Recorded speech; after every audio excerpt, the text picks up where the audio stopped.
Skip, skip, skip to Maloo, skip, skip, skip to Maloo, skip, skip, skip to Maloo, skip to Maloo, my darling. Flies in the buttermilk 2 by 2, flies in the buttermilk 2 by 2, flies in the buttermilk 2 by 2, skip to Maloo, my darling.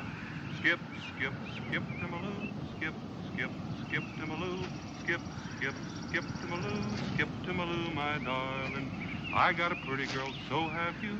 I got a pretty girl, so have you. I got a pretty girl, so have you.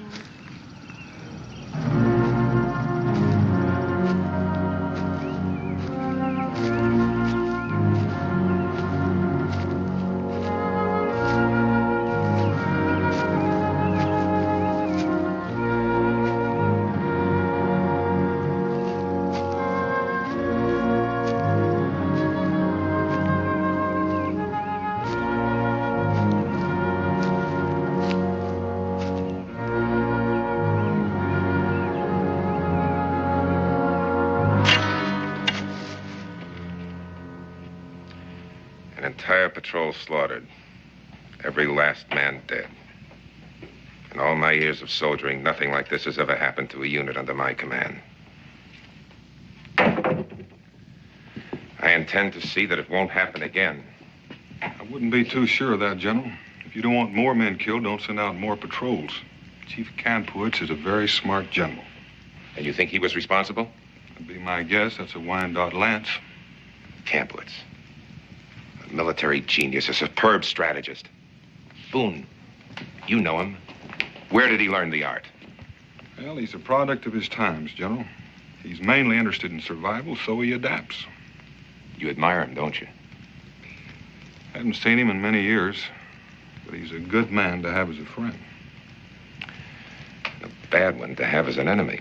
Well, you don't choose an enemy, General. You make one. Well, of course, we welcome all the help we can get. And I know your reputation as a woodsman, but I wonder if you'd mind explaining exactly in what capacity you're here. Well, as a matter of fact, Major, I'm kind of curious about that myself. No, what I meant was, is it official or unofficial? Colonel Boone's mission is strictly unofficial. He's here at my specific request. Oh, then perhaps I should have asked if it's entirely confidential. Hardly. That's why I asked you gentlemen here to dine with me this evening. Let's have a little plain, unvarnished truth. This garrison has an unchallenged record of failure. For 2 years now, Kampowitz has outmaneuvered, outfought, outthought, and outwitted you at every turn. 3 generals before me have been sacked for failure and incompetence. Your failure, gentlemen. Your incompetence. Let me assure you, I have no intention of becoming scapegoat number 4. That's why I invited Mr. Boone here this evening. That's why you're going to listen to what he has to say. Mr. Boone? Naturally, General, I'd like to try to be of help. I'm not sure I know what kind of help you need. How do we end this war? Just stop fighting. Our orders are to get... I know what your orders are, General. That's to move the Indians further west. You think we can do that without fighting? I don't think you can do it at all. Strange talk coming from you, Mr. Boone. Why is that? When you opened up the trail to Kentucky, brought the settlers in over the mountains, you did a powerful lot of fighting to clear the Indians out and make this region safe for other families moving west.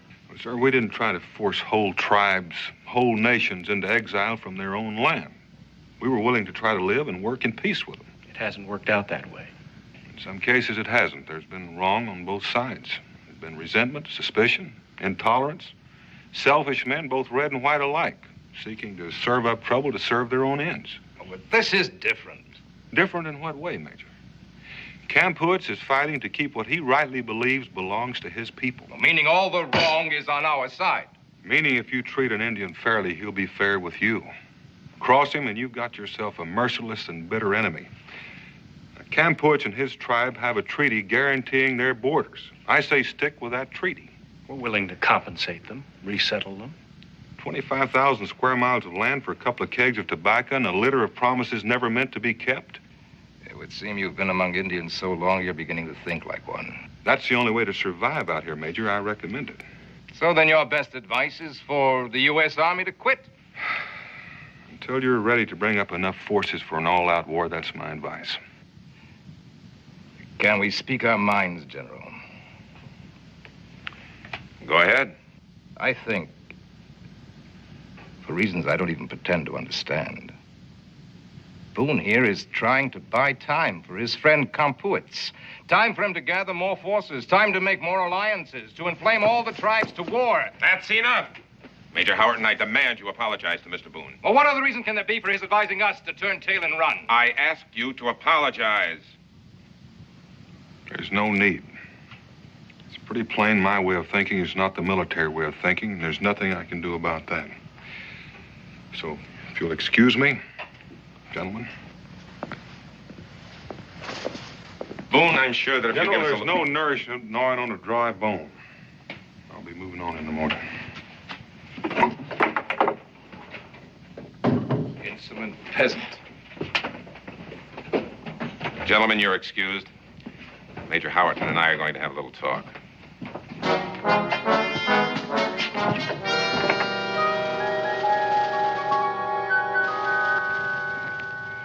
Mr. Boone, I've come to ask your pardon for the remarks I made at dinner. Well, they were completely unfounded. I was extremely rude, I'm afraid. I let my temper get the best of my good judgment. I'm sorry. Well, that's all right, Major. I was a little rough on the Army, too. Then my apologies accepted. Very accepted. Thank you, Mr. Boone. Good night. Good night. General. Major.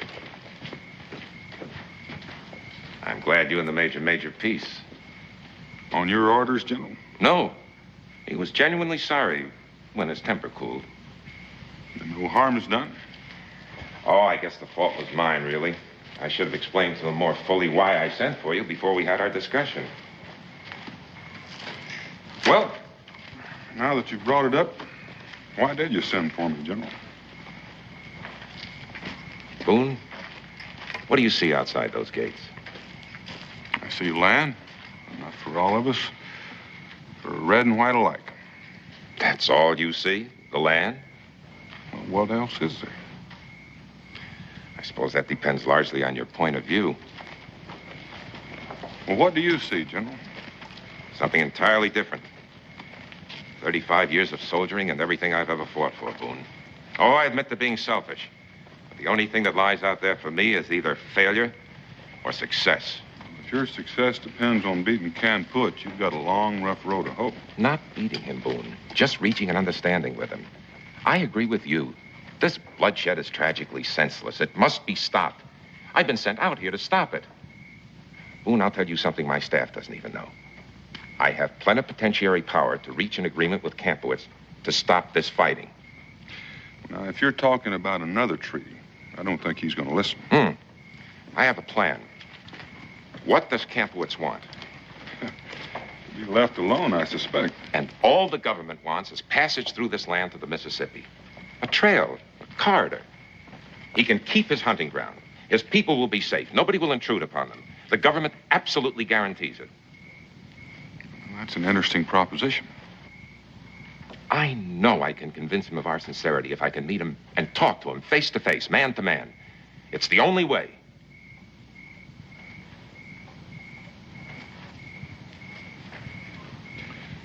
And you want me to bring him in? Yes. He'll never come. Boone, you're his friend. He trusts you. I know you can convince him of our sincerity. Tell you the truth, General, I'm not sure I want any part of it. If you don't, the lives of his people and perhaps hundreds of American soldiers will be on your conscience. You have the chance, Boone. Perhaps the only chance of preventing months, even years of bloodshed.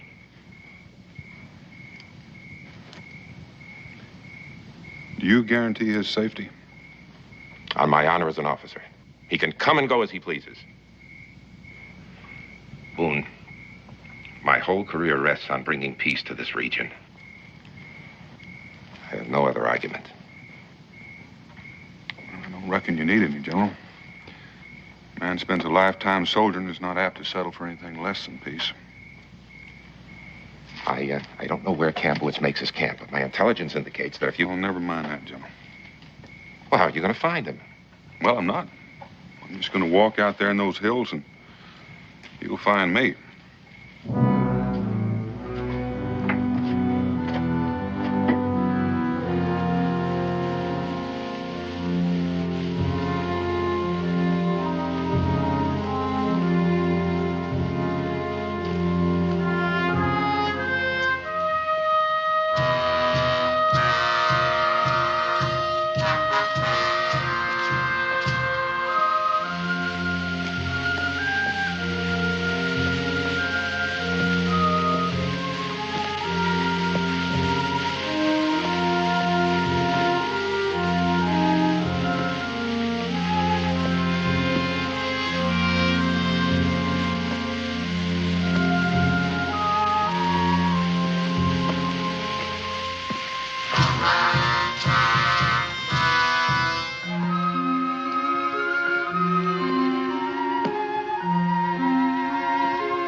Well done, Tawanga.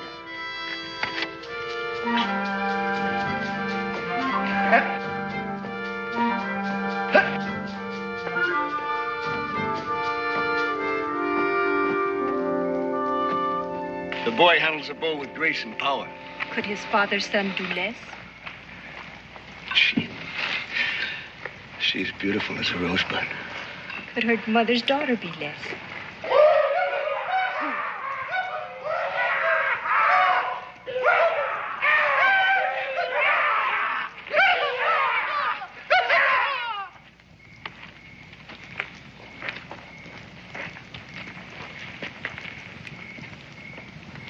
This is a sight I never thought I'd see. Big turtle bound like a spitted buck. Well, are you going to unspit me or are you going to stick an apple in my mouth? Untie him, Katoga. Well, free him. This is my great good friend, Big Turtle. Great good friend could have lost his scalp. Big Turtle grows soft. I can remember when he could wrestle a bear with one hand and hold off 10 warriors with the other. Welcome to my camp. It's good to see you again, Campwoods. Have I changed? Tell me, how do I look?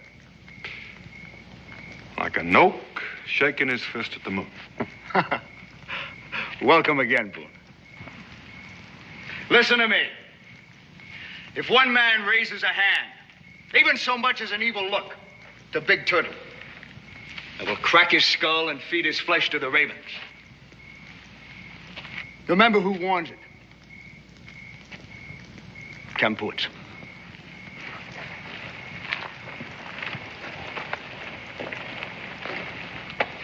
Tawanga, this is my good friend, Big Turtle. Come take his hand.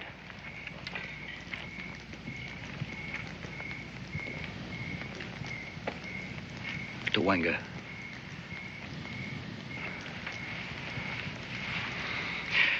He has never been this close to a white before. This is my woman, Maranta. Bujuniti. First a boy, and then a girl. A very obedient woman. This is Daniel Boone, Big Turtle. Fetch food and robes. What we have, he shares.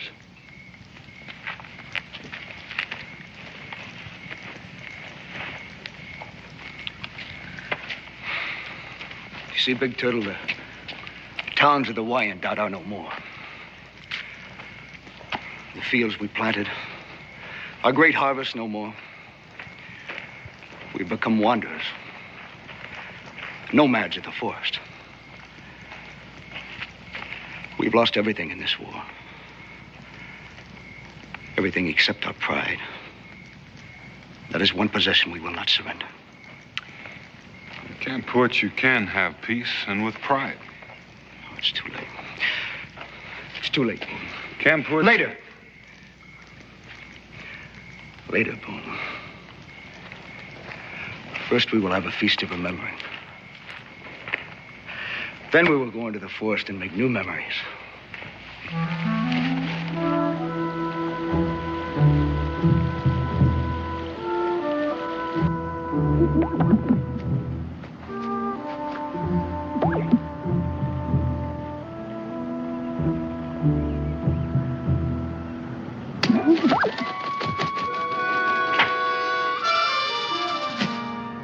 It's good shooting, Tawanga. Twanga does not want your praise.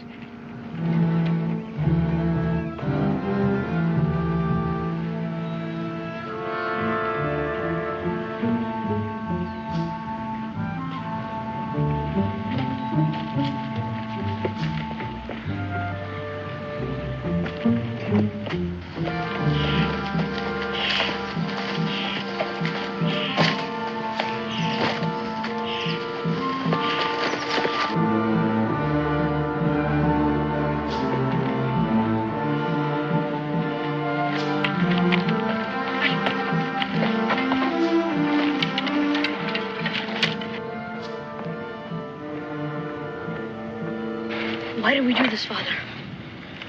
If one is to hunt well, he must learn to be hunted. By the white man? He's not like the others. If he were, would he find us in this game we play? Will he, Father? Big Turtle will find the tracks just as I have taught you to find them. He is not Big Turtle, and he will not find us.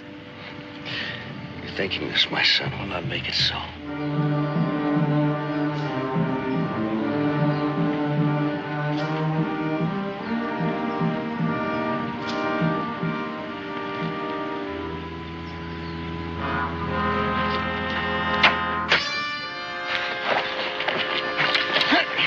Campoot.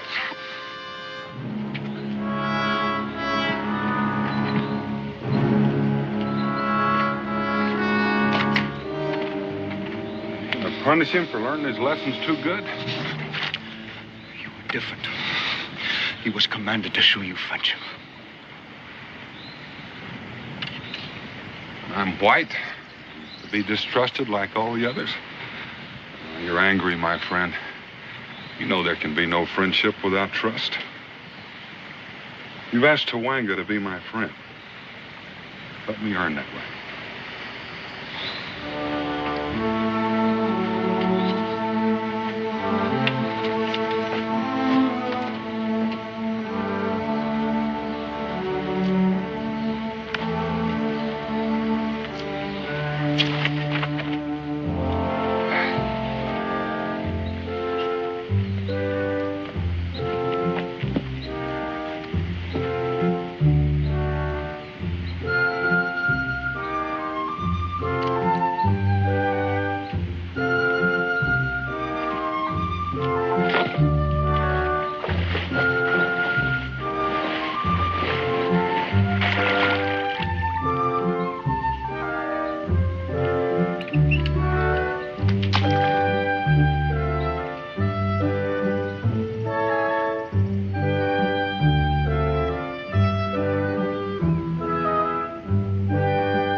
You've got him! You've got him!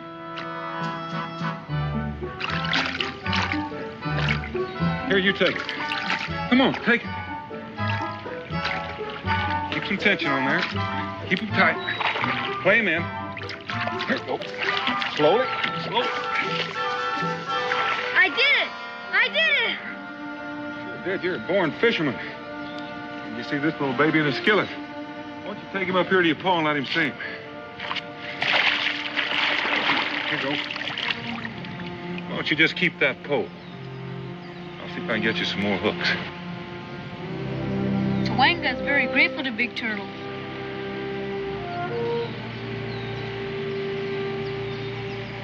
My father's friend is my friend. You know something? That's just the way I'd like for it to be.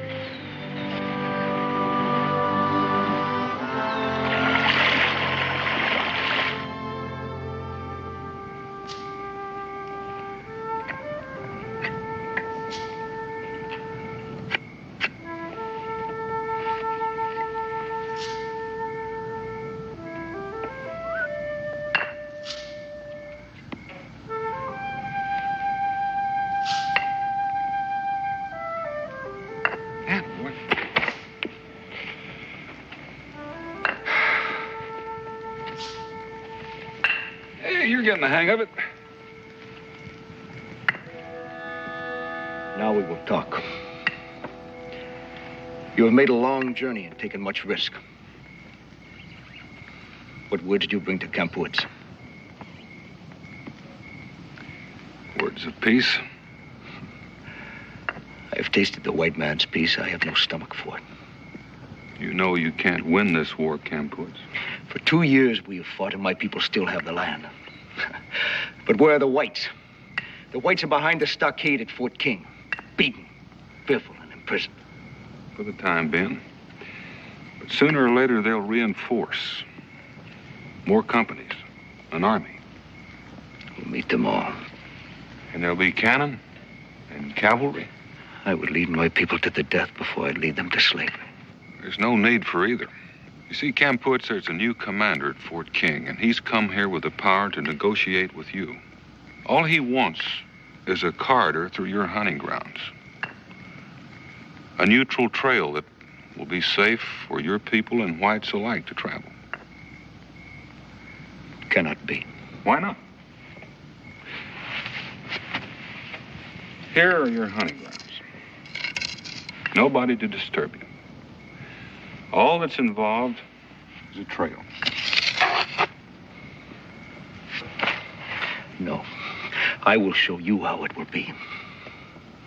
The whites gorge themselves on the land as a snake devours its prey. They swallow it whole. First a foot, and then a limb. The snake's body begins to swell, and you would think it would burst. But no. No, it doesn't. He engulfs it all until the last small inch is fastened in his jaws. And I will not feed that snake. All right, you just go on fighting. You go on losing your braves and losing your villages and turning your young into wild animals. You've chosen what you want.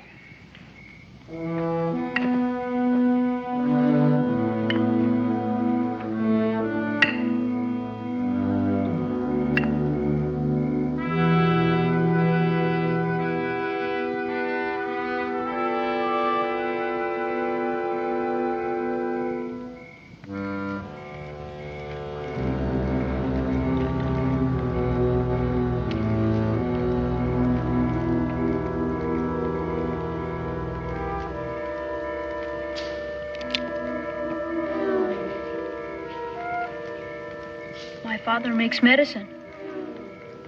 What do the gods say? The words of black fire carved on a pillar of white. The great hand stretches out and gouges the sun from the sky.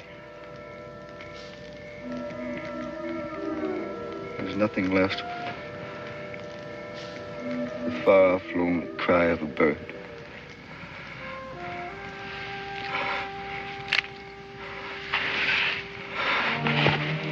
Look, sir.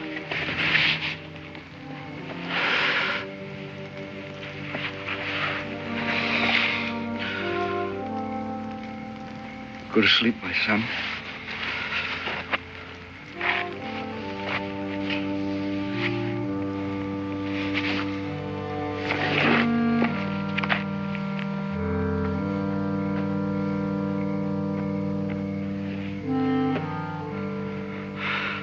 How well do you know the new commander at Fort King? Not well. Well, then what makes you think he can be trusted? Because he's an ambitious man. He wants power and position. To gain both, he has to have your support. If you were in my place, would you go? I think I'd take any chance to protect my people, to prevent more killing.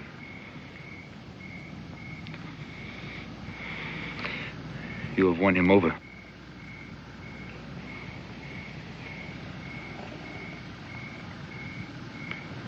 How about you? I want him to be free. How long do you think he's going to live to enjoy your kind of freedom? I will go.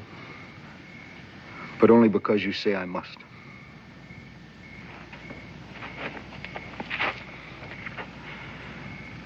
Not because I have the heart for it.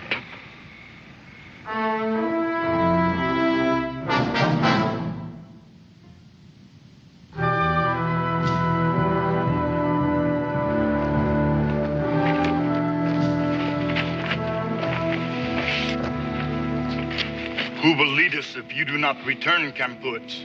I will come back. Let us go with you. Do I need further protection when I'm escorted by Big Turtle? I will go alone.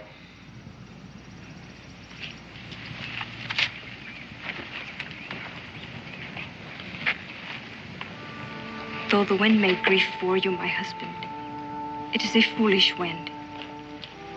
Yes, this we know. Hunt well, my son.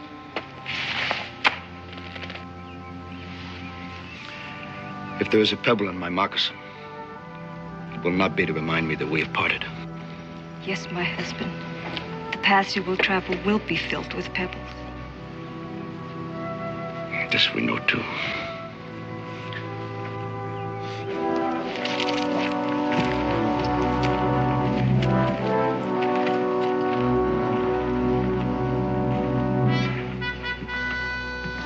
You still expect them, huh? You're a man of small faith, Major. I tell you, he went to warn Kampowitz. Sorry to disappoint you, but I believe our guests are arriving.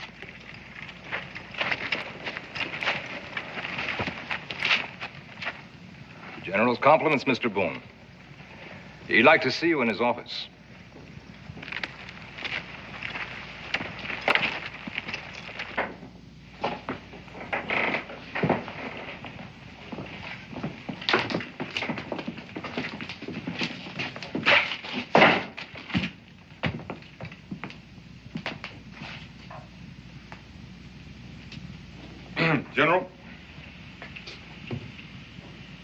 General, this is Kampuits, Chief of the Wyandottes, General Grosscup.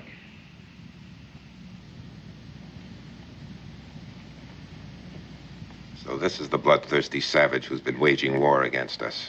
General, I told Kampuits... I have no idea what Boone has told you. But I'm very pleased to see that you have come. Guards, place that murderer under arrest. Hold it, Boone.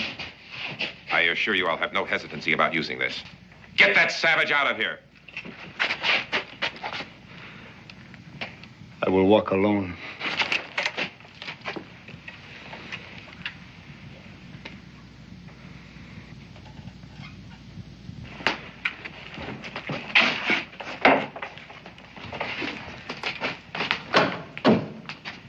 General, you gave me your word. A matter of convenience. Did you think I'd let that massacre go unavenged? I don't think that massacre had anything to do with it. Either way, the end justifies the means. Major Howerton, take Mr. Boone to his quarters and confine him there under guard. Yes, sir. Make that a strong guard, General. You can be sure of that, Boone.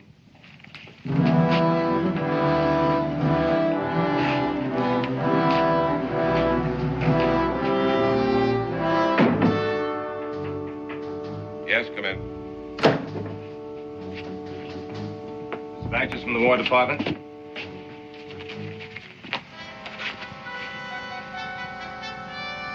No need for you to wait. Get some food and rest. Bad news, General? It seems the Secretary of War is going to pay us a visit. Dubious honor, to say the least. When When's he coming? Anytime, I should imagine he's already on his way. Why would he come here? Personal inquiry into the progress of our campaign against the Wyandotte. That could prove embarrassing as long as Boone's being held a prisoner. I thought of that. However, if he knew that I had Kampuitz in custody, he might be tempted to abandon his trip as an unnecessary inconvenience. I'll have the dispatch rider return at once. No. I prefer you carry the message personally, Major. If the secretary should persist, I'm sure you could be more persuasive than an ordinary scout. You'll share the honor of the capture, naturally. When do I leave? Tonight. In the meantime, let's have Boone in here. Yes, sir.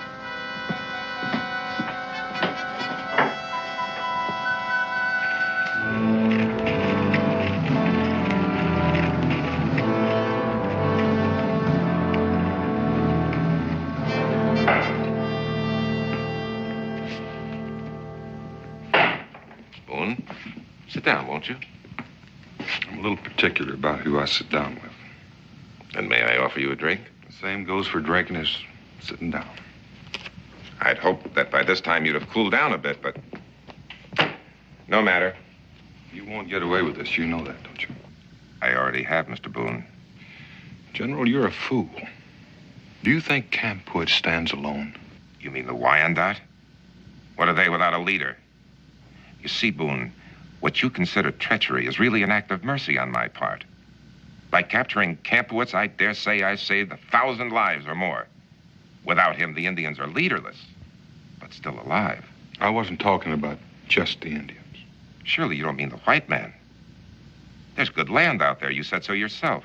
I said there was enough for all of us, and I know some people who would agree with me. And I know more who wouldn't. They want that land. I made it possible for them to get it without any interference. I don't think you'd be a hero to them, General, if they knew how you went about it. Outside of you, Major Howard, and myself, all anyone knows is I accepted Kampuitz's surrender. I think I'm beginning to understand you. Not completely, Boone. You've been of some help to me. And in return for your silence, I'll mention you in my report and perhaps arrange a land grant from the government. What about Kampuitz? He'll hang for murder. After a military trial, of course. Then you'd better hang me too, General, because if I get out of this, I'm going to have your scalp. It's all over, Boone. Can't you understand that? Major Howerton's riding east tonight to spread the word that Kampuitz has been captured. I've made my offer. I'll accept your word.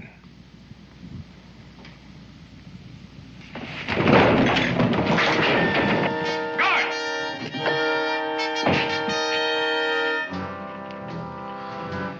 Get him out of here. Throw him in the guardhouse with his Indian friend.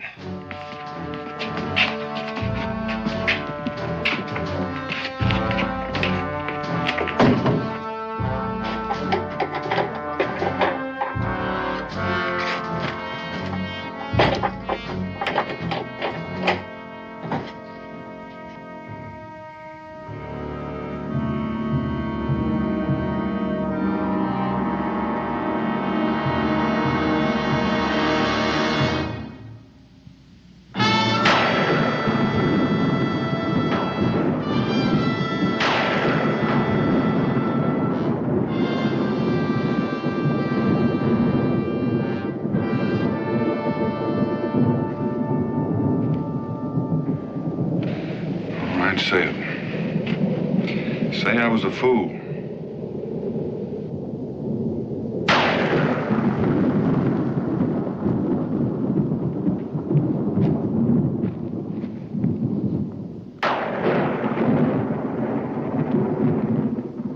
Take him back to the stable.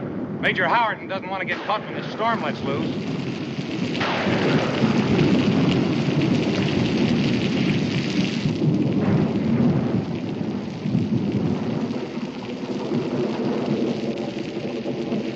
Don't just sit there like a slab of rock.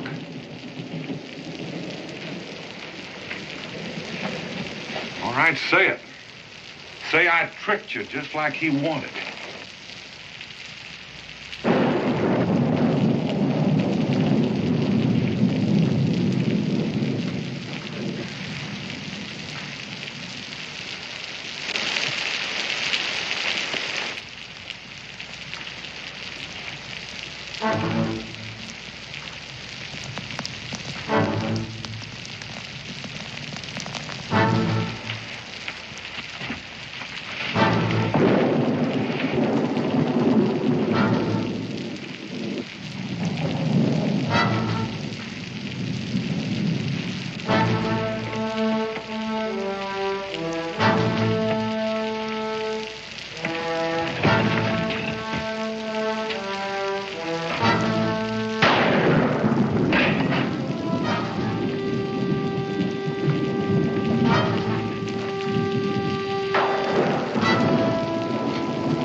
Here we part.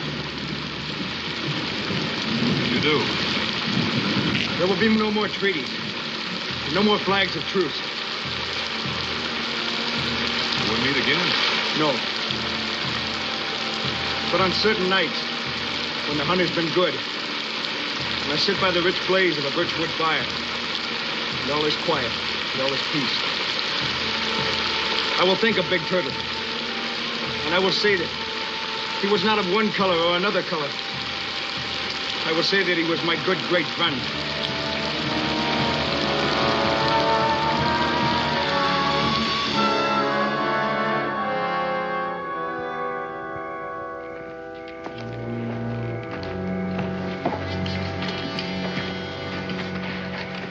I'm glad the storm's over. Yes, you'll have good traveling, Howard. And, oh, my compliments to the Secretary of War, and tell him a full report will be on its way. I'll do that, sir.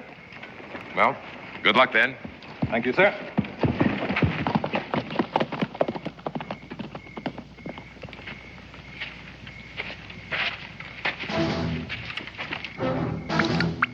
General! General! Well, what is it? The prisoners, sir, they're gone. The what? They tunneled out. Major! Major Howerton! Major Howerton! General Grosscup, you're wasting your breath, sir. He's too long gone to hear you now. Assemble your men, Lieutenant. The prisoners have escaped. I want a search party out in 15 minutes. Yes, sir.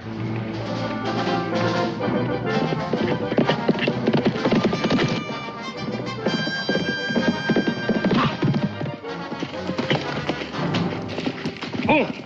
Been waiting for you, Major. Took you quite a while getting here. I'm gonna kill you, Boone.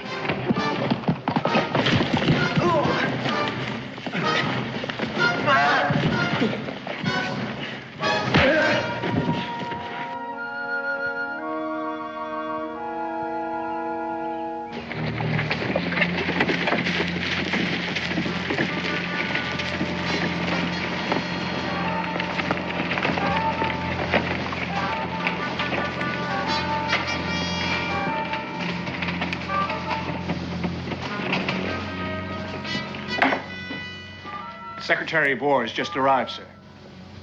Secretary of War? Why, that's not possible.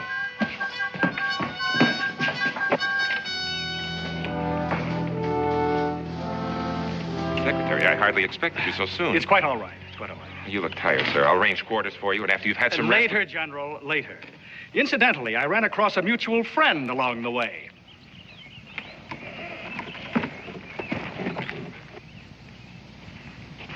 I reckon you didn't expect to see me quite so soon either, General. Corporal of the Guard. Corporal of the Guard, place this man under arrest. Sir, this is the man... Perhaps we should discuss this further in your quarters, General. This way, Mr. Secretary.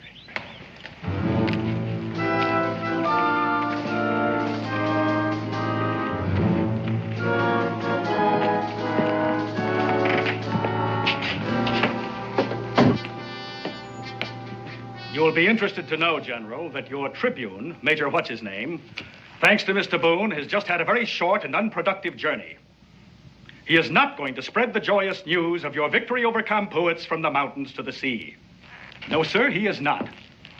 By my orders, he is now being conducted to Fort Marcy, where he will remain on ice until his tail congeals. Sir, my intentions... You will not interrupt, General. That's a serious breach of military etiquette. Which brings me to point number 2. Breach of military etiquette. Mr. Boone has given me a complete account of your so-called capture of Campuits. In all my years as a soldier, in all my experience, both in and out of uniform, I know of nothing so degrading to the uniform you wear or the country you purport to represent as this flagrant violation of the sanctity of a flag of truce.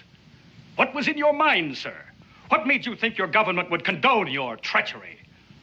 My orders were to resettle the Wyandot. Campuits is their leader, constantly stirring up trouble. General, when you get a thorn in your foot, you don't help it by burning down the bush. As Secretary of War, I officially disavow your action. As a fellow officer, I am humiliated. If it were possible, I'd have a court convened today, and I have no doubt they'd vote to have you hanged. If it were within my province, I'd hang you myself. But failing that, I intend to strip you of all rank, pending a hearing before a military tribunal. In the meantime, you'll be confined to quarters under guard.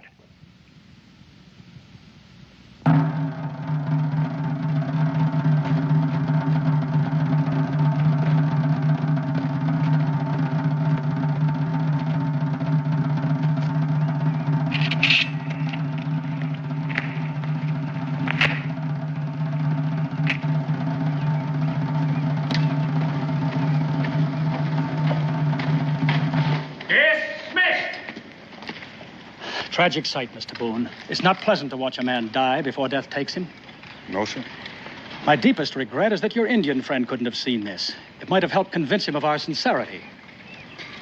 Oh, he saw it all right. Mr. Secretary, take a look around you. They've been sending up smoke since early light. What's your recommendation, Mr. Boone? Mr. Secretary, I figure it's our turn. Our turn for what?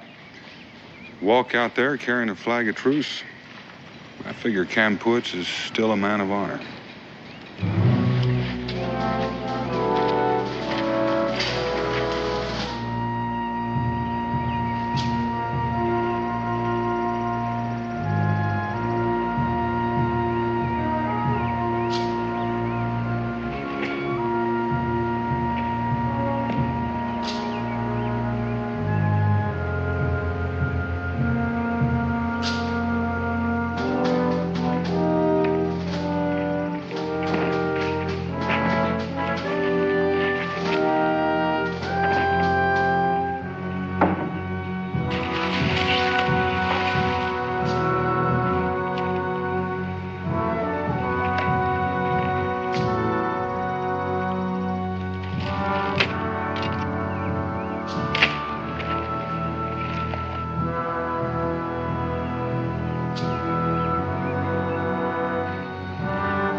Kampuitz, this is the Secretary of War, sent out here by the President. We were not to meet again. I think you ought to listen to what he has to say. I've come to apologize for the dishonorable conduct of an officer who's unfit to wear the uniform of his country. We regret his actions, and we wish to assure the Wyandotte that he will be punished. I have no interest in this officer or his punishment. Then let's talk about your people. What can you say of interest to my people? That we wish to live in peace with them.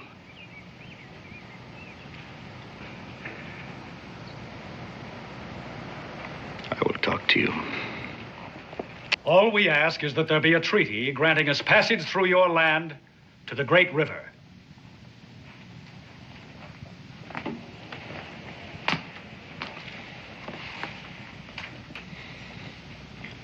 What does Big Turtle say?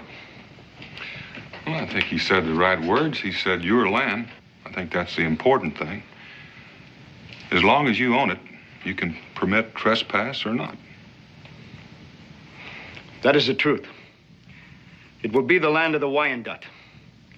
But we will let the white people pass through on their way to the great river. So long as they come in peace. So long as they do not settle. Is that understood? That's all we ask. I will give my word for my people. And I give you mine in return. I would say one more thing. If the white man means to keep his word, what is the need of the soldiers? What is the need of this fort? You ask us to abandon this fort and withdraw all soldiers from this territory? It will show me that you do not lie. I think he has a point, Mr. Secretary. You drive a hard bargain. Is it agreed? It is agreed. We will evacuate this post immediately. We will send no more soldiers to the land of the Wyandotte. Then we will live in peace.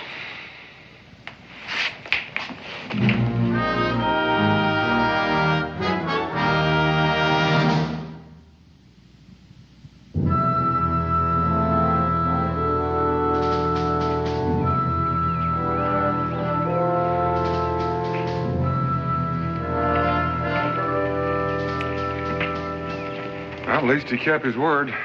Everything and everybody's gone. And I will keep mine. And Tawanga after me. Oh, I almost forgot. If a white man shows up at your camp and wants to join in on the hunt, would that be trespassing? We will allow one white man, especially for fishing. And most especially if you take me. Well, now, thank you, Tawanga. Farewell, my friend. Kampuitz. Goodbye, Big Turtle. So long, Tawanga. Hayuka!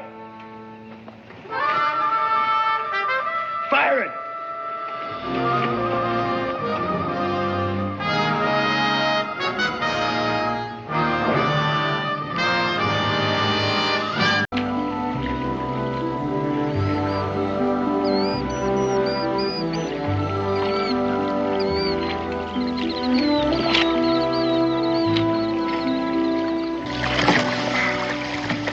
Well, that's the last of the open water.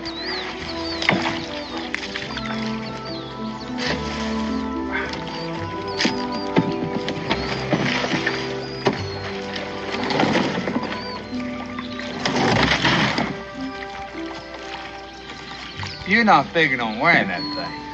Well, Becky knit it on purpose so you wouldn't mistake me for a deer. Not that you're likely to hit me or anything else. Oh, what particular Tuesday? I can knock a flea off a hound's ear at 50 yards. And if you're gonna wear that, you can just hunt alone. It suits me. Meet you back here at sundown.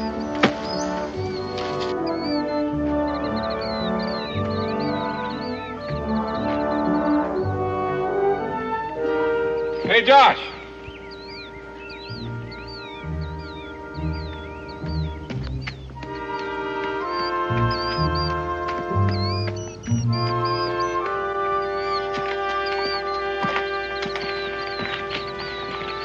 What'd you find? I don't know.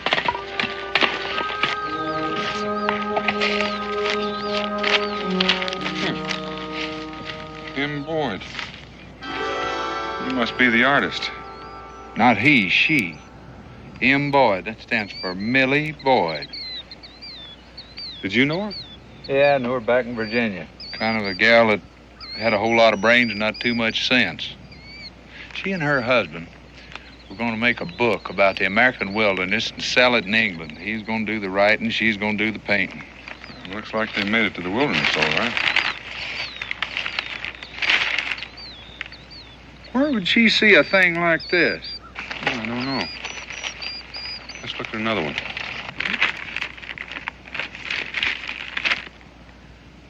That looks like an Indian mask. Didn't look like any Indians in these parts. Millie and Sam, right here in these woods.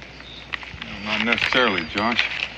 It could have drifted down the river a long ways last spring during the high waters. It traveled a long way before it snagged up here. And you never know which one of these feeder streams it came in on. Daniel, you mind if I keep these? And I reckon since you know the artist, you're entitled. Well, I reckon I'll scare me up a deer. You wear that, you're going to scare them. Well, this will attract them. I may hang it on the bush as a decoy. Good hunting.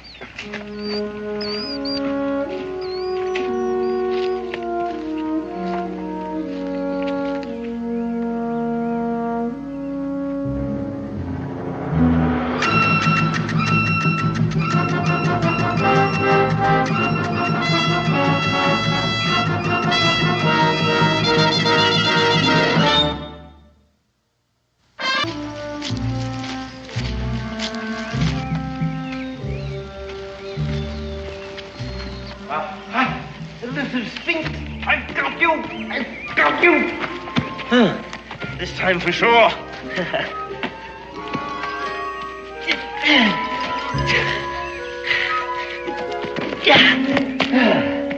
Oh, beauty, a beauty. Forgive me, sir, for seeming to ignore your presence, but it's not every day one takes a drops of versicolor, is it? Magnificent, isn't it?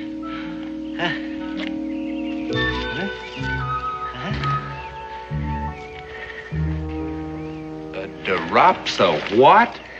Oh, drops of versicolor. More commonly known as the hydrangea sphinx, one of the hawk moth family. A rare and beautiful species. I've been hunting one since spring. Well, what are you going to do with it? Do with it? Do with it? Oh, I'm going to put it to death, painlessly, of course. And then I'm going to mount it in some suitable manner where I can enjoy its gorgeous color and beautiful symmetry for years. But I must ask your forgiveness again. I am Sir Hubert Winthrop Spencer, philosopher, linguist, and man of science. FBRS, FFRS, and a fellow of many other royal societies, which is to no point now, since I haven't attended a meeting or contributed a paper for years. And you, sir? I'm Josh Clemens. I'm a hunter. It's what I do for a living. A hunter? I, too, am a hunter. You see, we have things in common. Do you hunt the lepidopter, or are you more interested in the beetles? Well, this time of the year, it's mainly deer. Deer. Deer. Oh, dear. Oh, dear. Ruminant mammals of the family Cividae. And you're also interested in that work of art over there, eh? If that's what you call it. I mean, I know the Indians do some painting around on rocks, but I never saw nothing that fancy. And the way it looks, it's been around here a spell, too. 255 years, to be precise. No, that is not precise. 255 years, 4 months, and 3 days. Now that is precise. How long have you been in these parts? Oh, several years, captive to its golden charms. Maybe you met a couple that was through here a few months back, Sam and Millie Boyd. Well, I couldn't very well have met them unless they did come through. But what makes you think they did? This.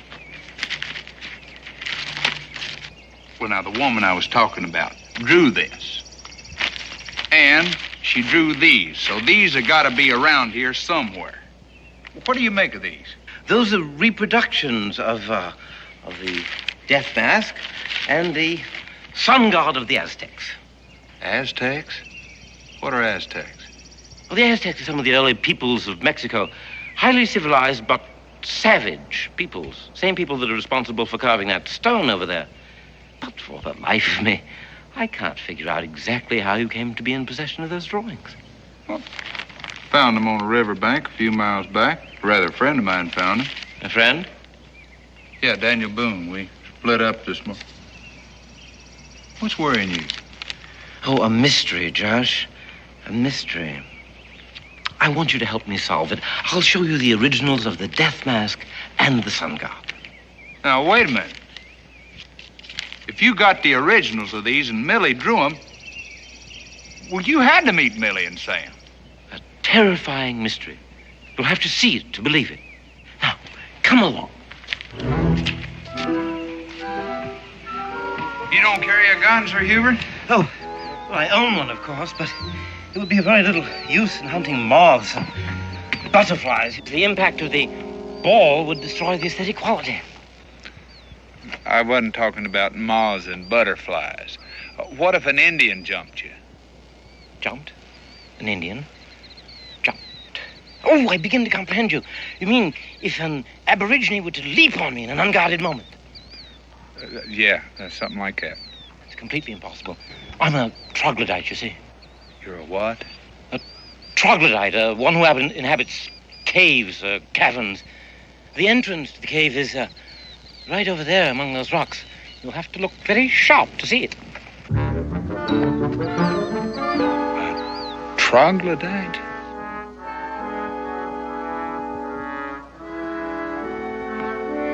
Hubert?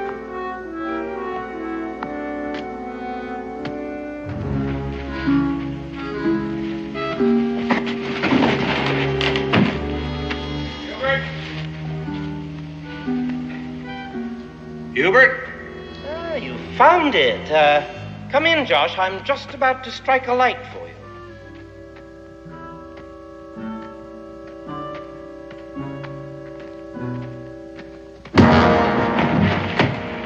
Quite a bright light, wasn't it? The brightest that you'll see for many years. For now, you descend into the Stygian darkness, which is to be your tomb. Although I hope to enjoy your company for many years to come.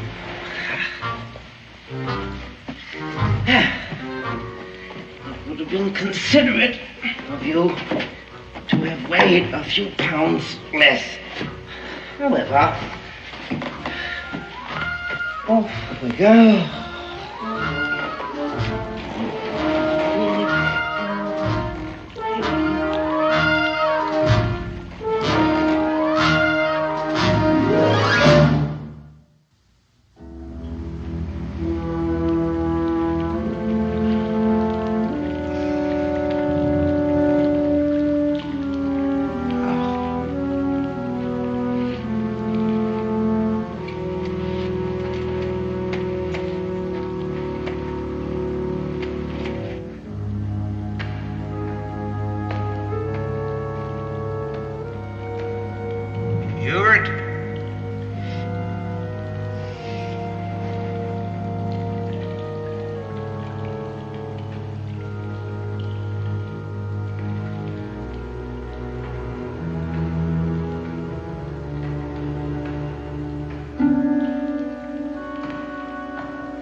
Foolish of me to leave this trap set, but I hardly expected a visitor when last I left here.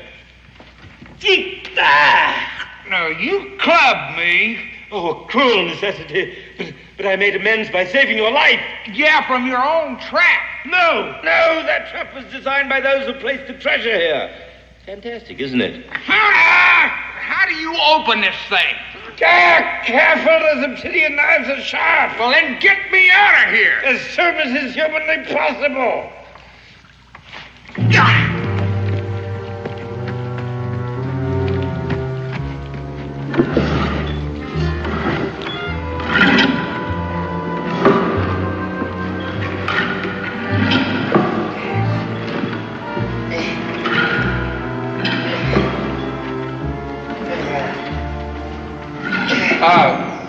This stuff looks like gold. Oh, it is. Solid gold. The lost treasure of the Aztecs. All that could be saved from the rapacious hands of Cortez and his Spaniards. Oh, go ahead. Touch it. It's quite safe now. Sorry, that slipped my, Your mind. Oh, yes. Right. Yeah.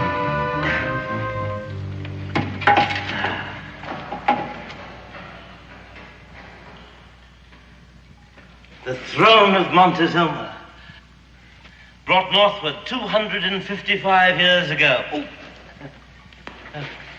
Go ahead. Sit on it. Sit on it. Go on. Sit on the throne. Sit. I don't want to sit. Would you just let me alone? Oh, put on the crown. See what it feels like to be the living incarnation of the sun god. I don't want to put on that.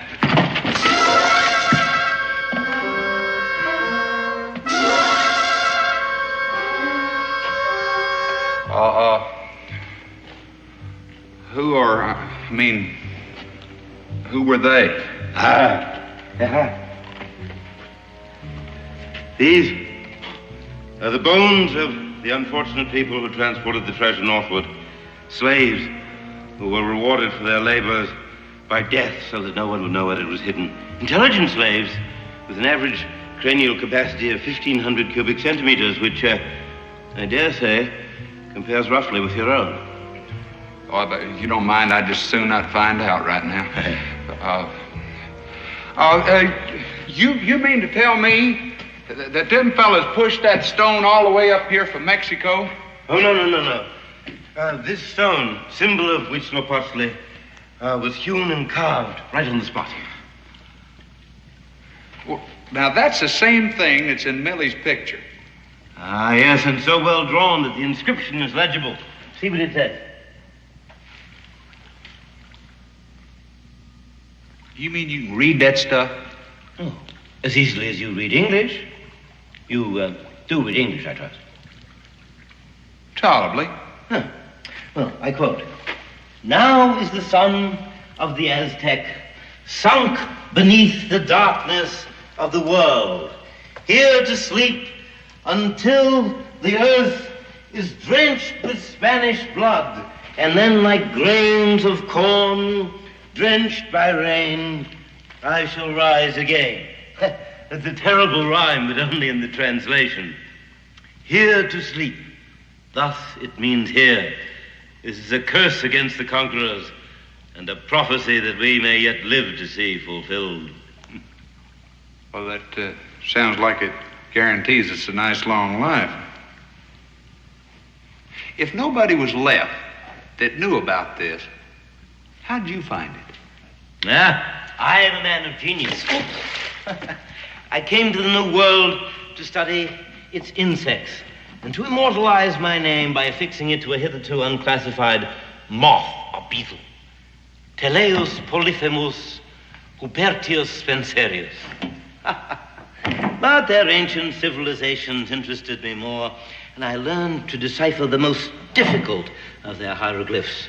From the few codices that were saved from the fires of the Inquisition, I found clues and a strangely marked trail leading northward. I followed it, destroying the marks as I came so that no other might do the same. It led me to that curiously carved stone where we met today. Confess, Joshua! You knew that stone was a guide to this cavern? I hardly had time to look at it. You were hunting it. No. Look, I can see where a man sitting on top of all this gold would have to be suspicious of anybody coming this valley, but you got to take my word for it. I didn't have the slightest inkling about any of this. Oh, well, I guess you're right, but now that you know what it is, it doesn't make any difference. Oh. Come along, I promised you food and drink. Do you eat bird? Come. Birds. Birds. Hilly-hi-ho, boy. Come, bird, come. You're quite a collector, aren't you, Sir Hubert? Yeah. All these insects, that treasure. And somewhere along the way, you collected my rifle. Oh, yes, I left it by the mouth of the cave. Firearms are quite dangerous in here. A single shot might bring down tons of rock on us, and considering all the wealth that's here, you might be tempted to shoot. Now, that's downright suspicious. I mean, after all, you brought me here. Ah, the drawings brought you here. The mystery of it. Can spirits transport material objects? Do dead men walk? What is justice? Who is Sylvia? How fast is a snail's pace? What the devil am I talking about, anyhow? What are you doing with my drawings? I'm using them to roast the grouse with. But you're burning them. Why, if it's such a mystery? Ah, I tried to figure out the mystery while you were asleep. But it was no use. No use at all. The eyes cannot see, the ears cannot hear. The hand cannot touch. Man's feet are unable to sing. The liver is unable to plumb the heights of the intellect of man. There's no mystery about one thing. Millie made those drawings, and she had to be in this cave to do it. And most likely Sam was with her. Ha! That is not the mystery. Then they were here. No, I said that is not the mystery. Then what is the mystery? The mystery is how those drawings ever got out of the cave. Well, Millie and Sam took them out with them when they left, I guess. No. Why not? They never left. You mean they're still here somewhere? If you believe in the immortality of the spirit, they have departed, but in a purely physical sense, they are here. Dead. You collected them, too. Lured them into this cave just like you did me and then killed them. Maybe you got them stuck up on pins somewhere, too. I do not have them stuck up on pins. I wanted them to live. Sam Boyd shouldn't have tried to escape. Tried to escape from what? Wait a minute. Now, you're going to sit down and you're going to tell me exactly what happened. Because I got to give a complete account to their people when I get out of here. Oh, now, Josh, come, it'll never do for us to quarrel. I'll give you your first lesson in biology, the anatomy of the goat moth. I don't want to know about a goat moth. Oh, by spring, you ought to be able to call all of these by their Latin names. By spring? Certainly you should be able to master it by then, and if not, we've got a lot of time. I told you I'm a captive here. A captive to its golden charms, and you, sir, are a captive, too. Who's a captive? I can leave here any time I want to. You cannot leave any time you want to. You cannot leave ever. Huh? You must be joking. Who's going to stop me? I'm bigger than you are, I'm younger than you are, and you ain't even carrying a gun. Well, then go. By all means. Leave. Go. Depart. Leave. I shall miss you if you go. But I should warn you that each one of these passageways leads to 100 others, and most of those lead to death. We're a long way from the mouth of the cave, and you have no idea which direction it is. And you don't have a light. Wait. Come back, Josh. Not that way. Stop, I tell you. Careful, there's a very deep...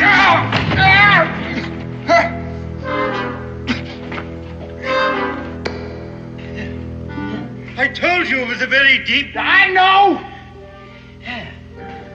Oh, look. Listen.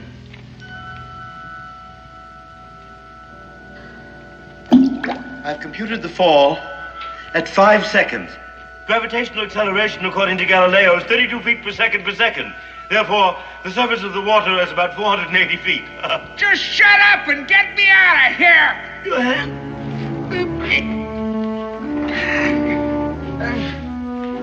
Easy.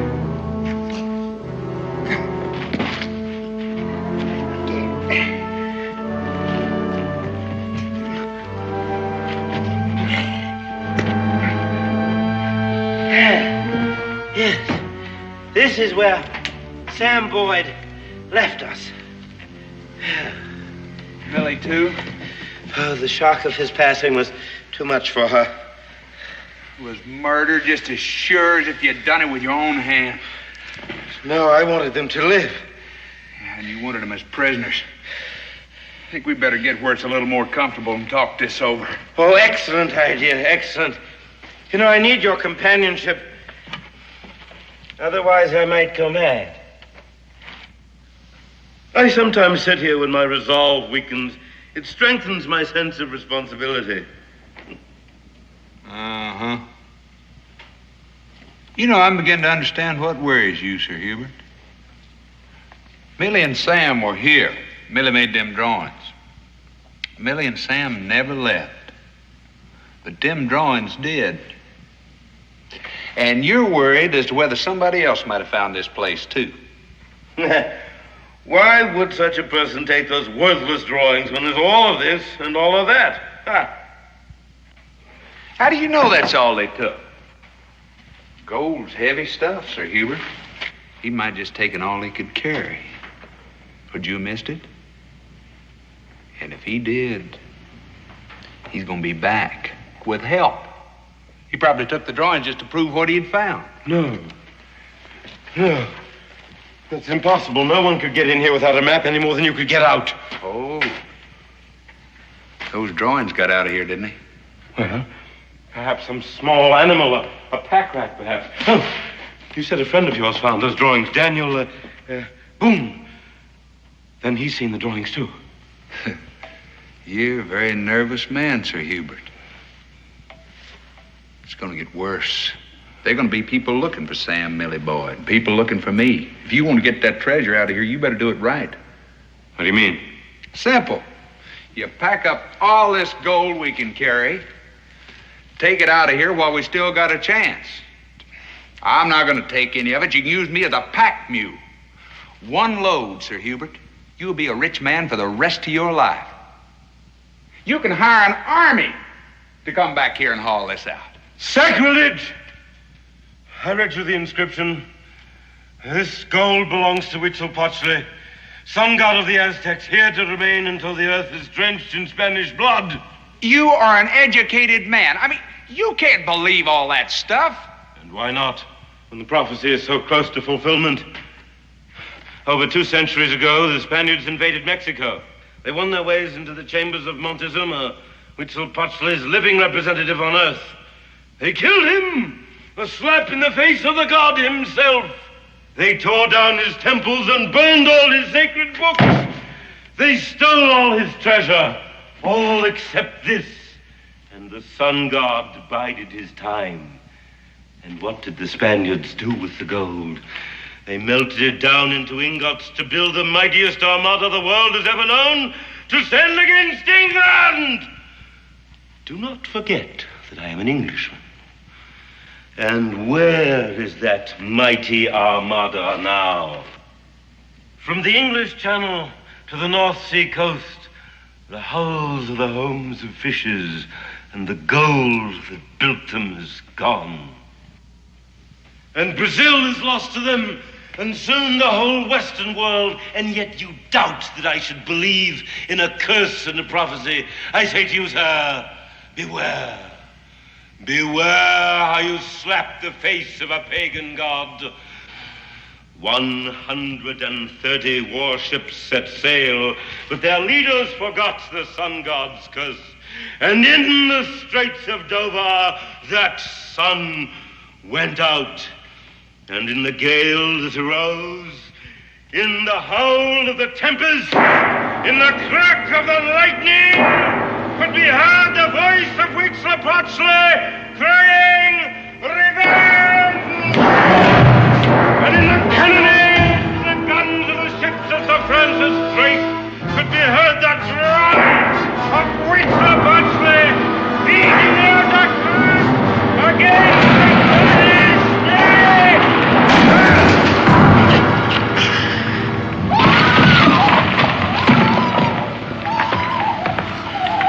That's a human voice. It's a woman's voice. She might be hurt. Pound it.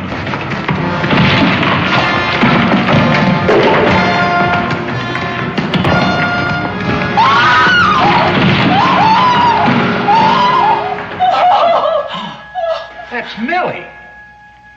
You said she was dead. I said that in a purely spiritual sense, she and her husband had departed.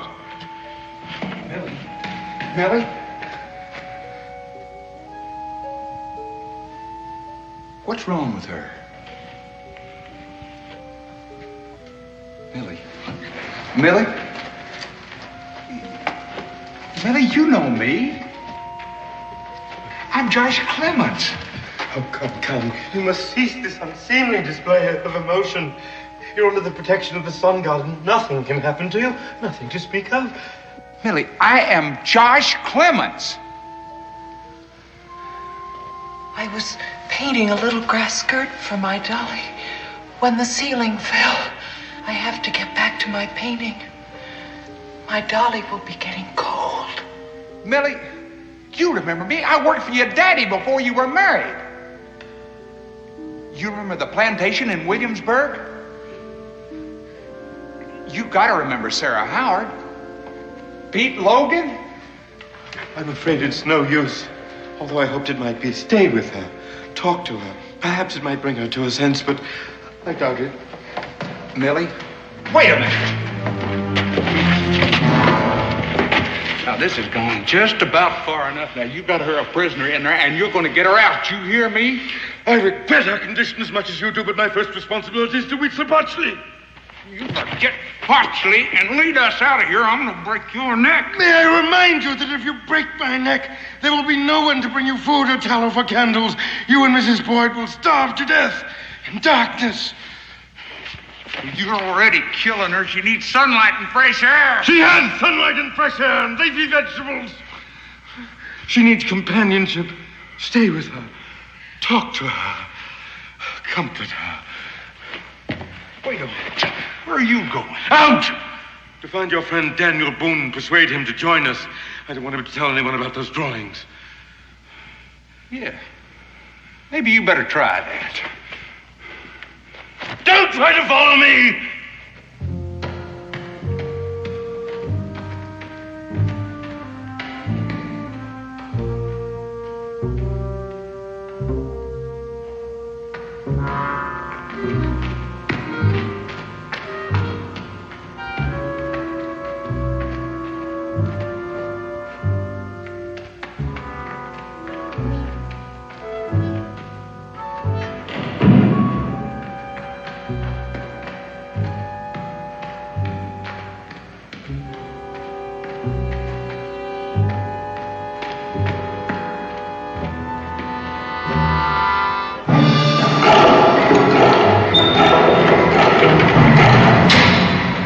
I told you, I do not like being followed. It makes my flesh crawl.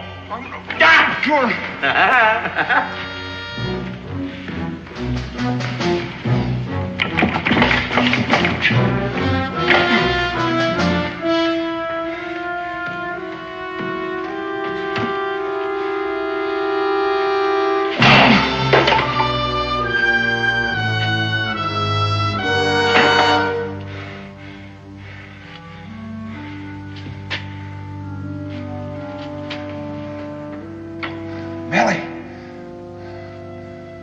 Millie! Millie, come get me out of this bear trap!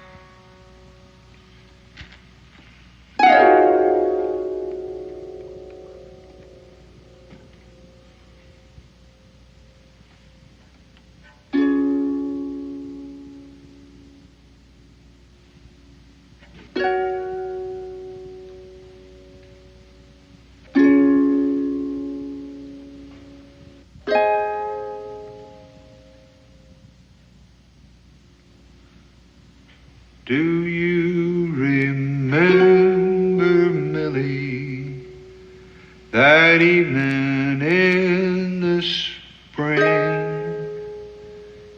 when the river was high and the moon was low, the curlews cry in the afterglow, when you were just 16?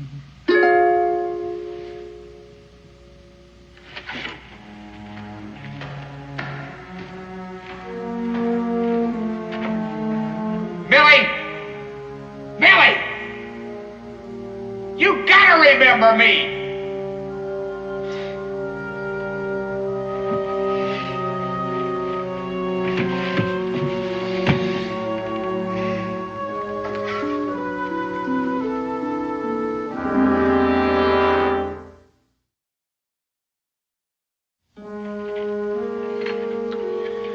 You must remember, Millie, if only in a dream, walking with my arm around your waist, very, very softly kissed your face when you were just 16. Millie, now get us out of here. Wind that rope up. Just wind up that rope over there.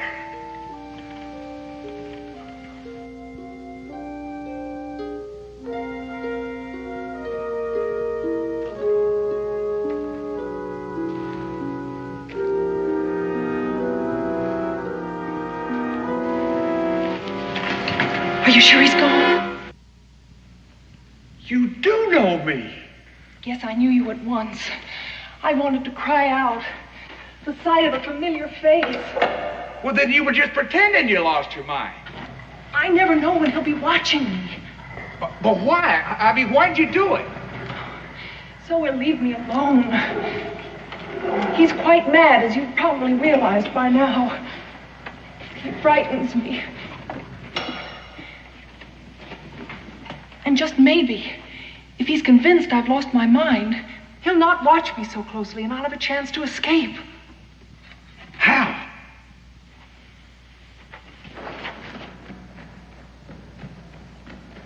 Every few days, he takes me outside for a little sunshine. I'm always blindfolded. My hands are tied. But someday he just might decide that isn't necessary and I can try to get away. Well, if you go in and out, even if you're blindfolded, you gotta sort of remember the way. I've tried counting my footsteps, remembering the turns, but each time he takes me by a different route. He has all the cunning of a madman. Oh, I know. He seems to think that the sun god is going to rise again, and he's going to rise along with him and be king of all the Aztecs. I'll tell you, I think you got him convinced this time. I know one thing, he's worried. You made some drawings when you first came here, and somehow those drawings left this cavern. Yes, he showed them to me. I pretended not to recognize them. Well, how did they get out of here? I don't know. Sam was carrying them when we tried to escape. That was months ago. He slipped and fell into one of those bottomless wells. That's not just a well. That's an underground river. You know, he might have floated out of here just like that pouch. Oh, no, Sam could never have floated, not even for a minute. Why? Because as long as we were trying to escape, he insisted upon taking some of the gold. He'd knocked Sir Hubert out and loaded up with as much as he could carry. I begged him to leave it. When he fell... Went down like a rock. I'm sorry, Millie. At least it is quick. And it gives me an idea.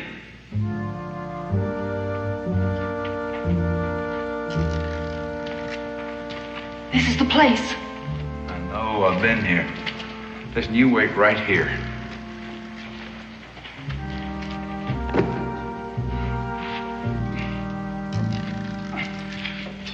Joshua, be careful. Don't worry, I got a memory to keep me careful.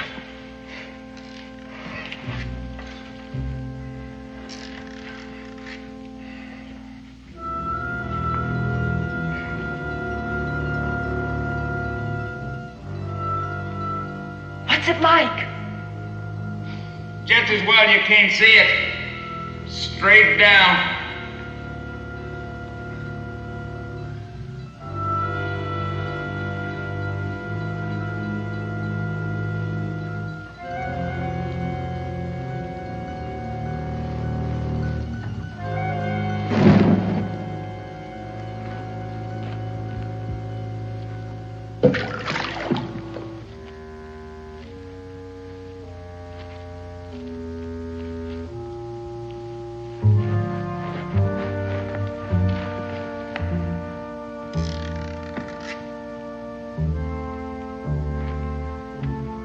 Nobody ever gonna get out of there. Gives me an idea. Sir Hubert's gonna be in for a shock when he gets back.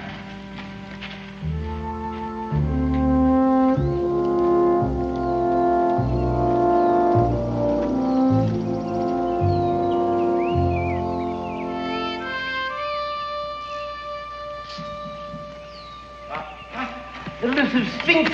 I've got you! I've got you! Through! At last!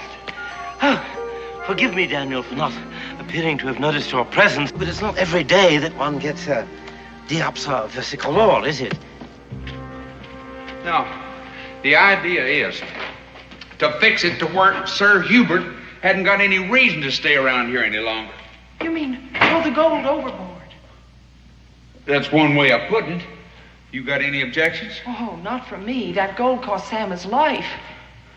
But there's no guarantee that Hubert will take us out with him. No, but it's a lot more likely. If he got no treasure, he's got no reason to stick around here.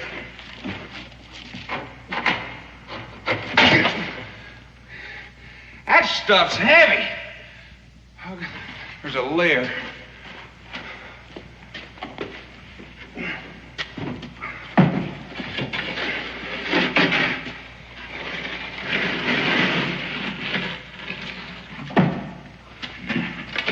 You just lay right over there.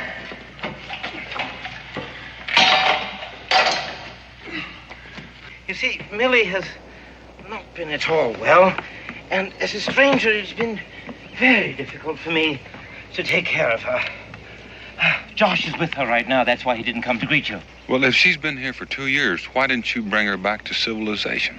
There are reasons why that's impossible. Excellent reasons. Soon you'll comprehend it completely. Well, I'm looking forward to that. Now, where is this cavern? Close now. Just wait here and I'll make sure that we're unobserved.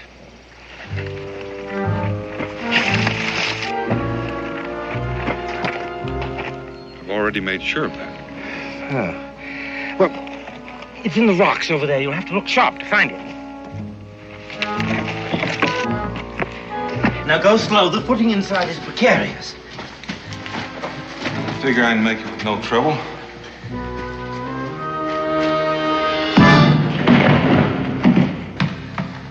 No trouble at all.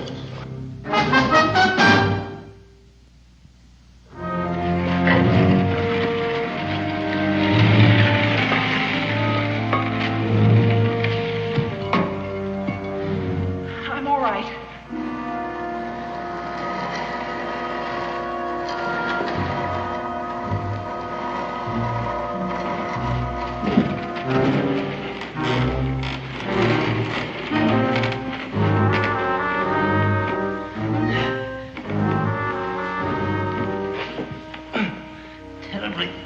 considerate for you frontiersmen always to be such heavy fellows. It makes it rather difficult. But we'll manage.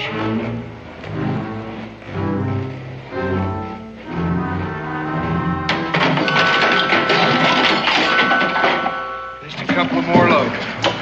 How you bearing up? Fine. I'll be glad to see the last of it. The labyrinths awaiting thee, Stygian caverns black.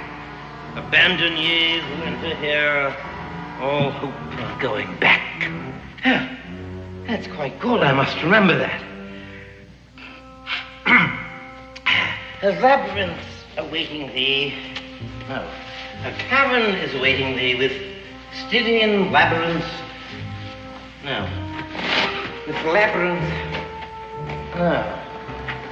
I have wandered in the cloisters of the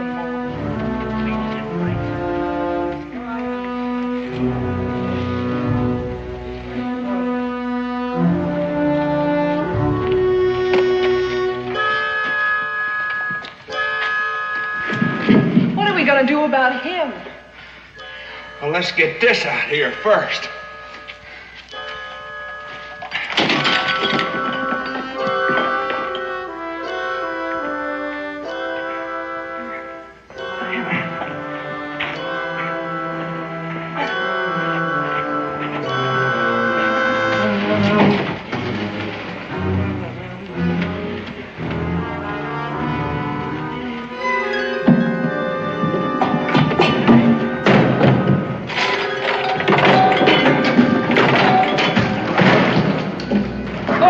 That's all the gold. There's still that sun god. Let's go.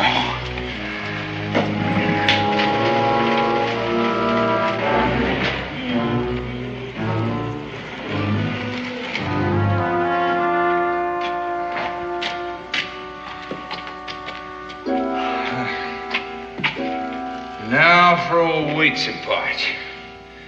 I got a feeling Sir Hubert will never leave here as long as he's around. And everything we've done is for nothing. We'll never be able to move that. A lever. I gotta find something I can use as a lever.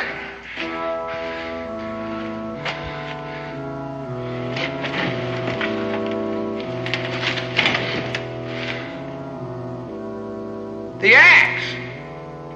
I can break him up chunk at a time and throw him in that river.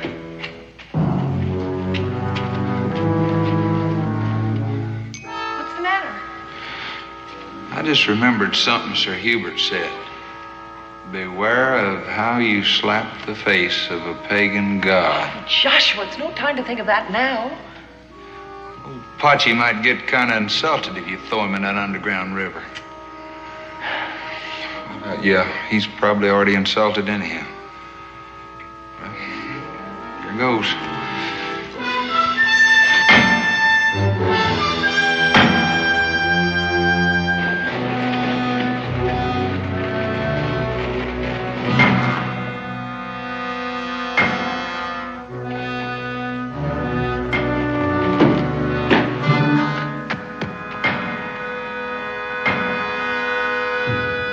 Talk about a hard head. There's a crack already in it up there. Yeah.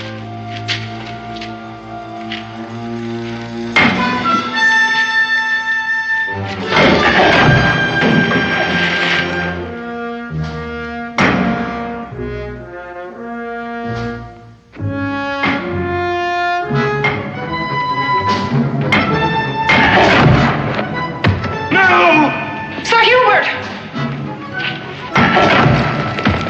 Stop, I tell you! Josh, you'll shoot! Stop!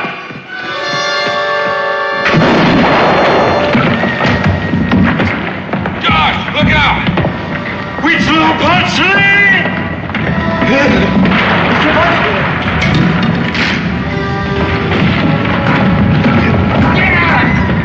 Get on, it's caving in. Josh!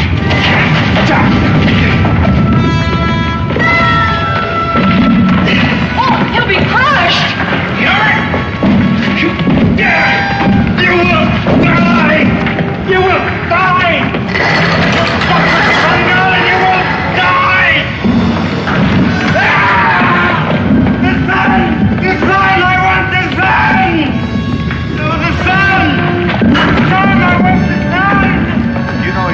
we're all dead?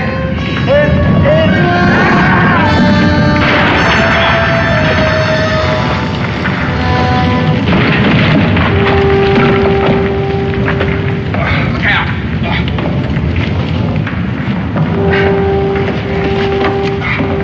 There's a trap, boy. Where's that yarn? It's no use, Daniel. Hubert is the only one that knew the way out of here. Here it is. Give me a hand, Josh.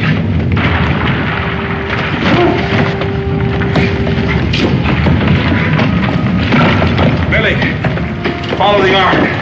Look out.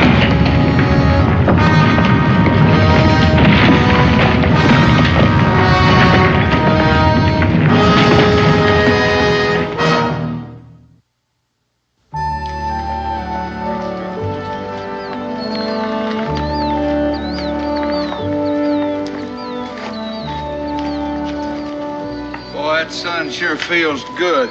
I don't know if I really ever appreciated it before. Oh, how do you think I feel? I'd begun to think I'd never see the outside world again. I'm not real sure this isn't a dream. I'll wake up back in that cave again. Well, I feel the other way around. Sir Hubert and the goal is a dream. I just now woke up. Well, I know one thing. I was the richest man on this earth there for a spell. All let go. And just had to turn around and walk away from it. Well, you know, Josh, that's something you can tell your children. Ah, you know I ain't got no younger. I guess we should think about getting started. Before I forget, here's your ball of yarn. I should throw this away. It might be easier than trying to explain to Becky. Oh, well.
You know, Becky, you turn out a meal like a man one you're going to eat for the rest of his life.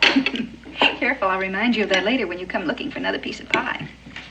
Besides, I have to give you some reason for coming in out of those woods. Oh, I've got a lot more reasons than that. Come on, boys, help me clear the table. You save any food for the turtle? I just hope he likes cornbread. He will. When does Paul get back? Let's see, he left about 5 days ago. How long did Gideon say it'd be? A week. It's 5 days. Now, how many does that leave? 2. Right. Unless he changes his mind. Oh, not Gideon. Once he makes a decision, he's not likely to change. You know, I remember one time we were paddling down this stream, and all of a sudden, we came to some rapids, and dead ahead was this great big rock. What'd you do? Well, I was in the rear, paddling on the right side. So I decided to go on the right side of that rock, and I began to back paddle hard. Well, Gideon was up in front on the left, and he decided left. So he started to paddle hard on that side. Now, he knew I decided right, but he decided left, and he wasn't about to change. What happened? Well, we hit that rock broadside and busted that canoe right in the middle. And then we paddled as hard as we could at each other, rammed them two parts together, and we had ourselves one canoe again. Ah! Damn. Hi, Gideon. Oh, it's real. Is that true? Well, kind of, Israel. You see, Gideon has quite a gift for telling ends of stories. Now, you boys finish up in here and in the kitchen. Gideon, it's good to see you again. And just by looking at you, I can tell you're hungry. That's a safe bet, because you know I'm always hungry. It'll only take a minute. Have a good trip. Fair. A few beavers and a fox. My traps were empty, though. I can't understand it. They were snapped tight shut, but clean empty. Well, maybe those animals are getting smarter. Maybe. Oh, that's it. About 5 miles from here, I sniffed something in the wind. I like to run myself to death trying to get here. Mighty powerful cooking. And that's mighty powerful sniffing. Is that why you came back early? You missed Becky's cooking? Partly. Ran into some trouble out there. What kind of trouble? Old Charlie Bates and his boys. They gave you trouble? No. They were having it. Gideon, can't you talk and eat at the same time? Yeah, but I can't talk and taste at the same time. Well, would you mind holding up the tasting for just a minute and tell me about this trouble? Well, seems like somebody came into their camp last night and busted old Charlie's head in. Well, how is he? He's alive, but he ain't doing too well. I helped to carry him in. They're all down at Cincinnatus's now. Why would anybody do that? Seems like they was getting robbed. Old Charlie Bates must have woke up in the middle of it and got busted in the head cause of it. Whoever it was must have been scared, because he didn't touch the pelts. All he took was their guns and a sack of cornmeal. You say they're all down at the tavern? Mm-hmm. Well, I think I'll go down there. Do you want to come along? Mm-hmm. But a man shouldn't bolt his food.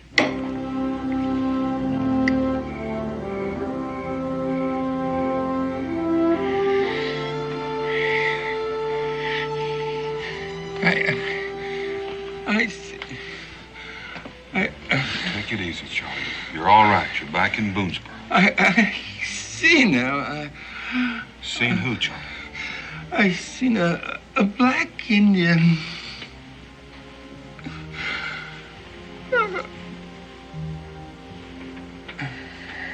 Paul? Just let him rest, Joe.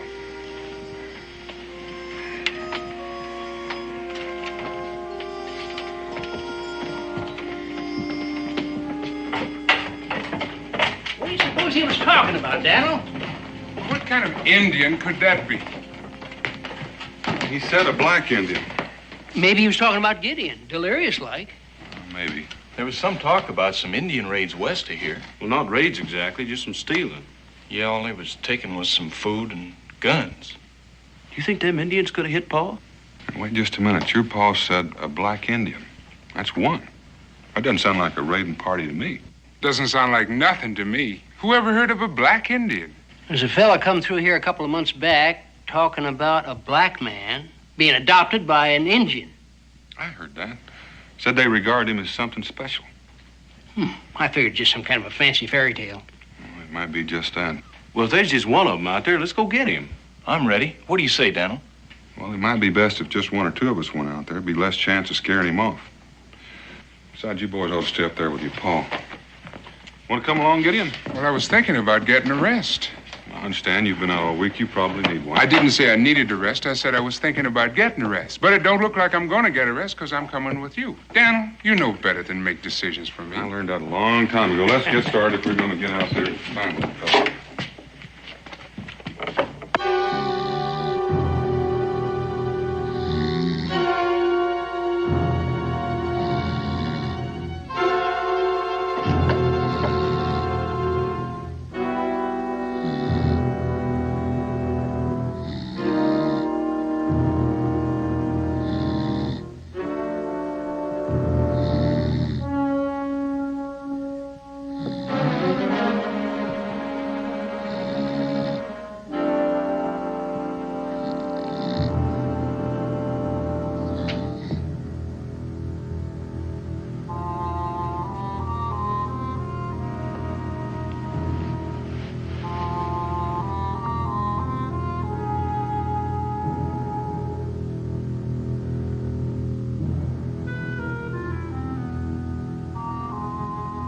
Who's that?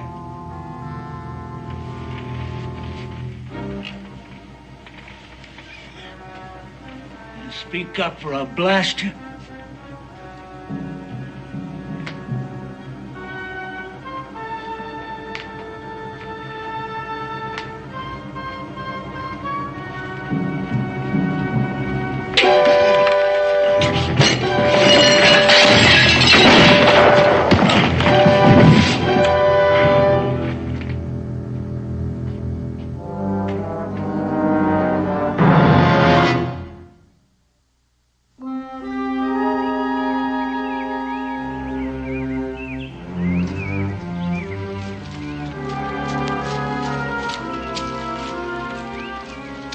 Yeah, that's Jesse Watt's cabin over there. It ain't too far from where Charlie Bates and his boys were camped. Might be a good idea to stop and ask Jesse if he's seen anybody hanging around lately. Hoss, you do come up with some good ideas. As I remember, Jesse brews a strong pot of coffee.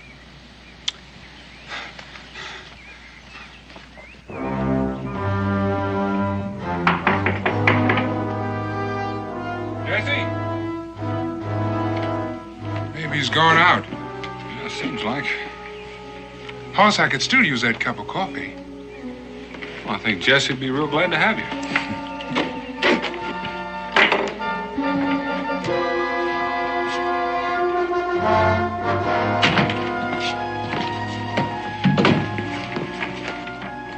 Jesse, it's Daniel. Are you all right? What happened? Daniel? I don't know. I must have fell. Oh. No. Somebody came in here last night. I grabbed for my rifle, but he must have seen me. I wrestled for it and went off. And that's all I remember. Did you get a look at it? Well, it was dark. It seems to me like he was an Indian. There was something strange about him. Yeah, I remember now. The thing that was funny about him was it was dark like Gideon. I never seen no black Indian before. Get in, go outside and see if you can find any sign of the trail. I'll get Jesse back. Right, Hoss. No, I'm all right. Take more than a knock on the head to lay me low. You think you took anything? Yeah. And what's did it take? He must have got the rifle. Food. There was half a turkey carcass there. And why would anybody steal food? All you have to do is ask. Hoss, come here. Looks like I found something. You be all right? Oh, don't pay no mind to me. I'm fine. You go on. Well, now, don't you go jumping around. Well, you be careful, Daniel. He's a big one.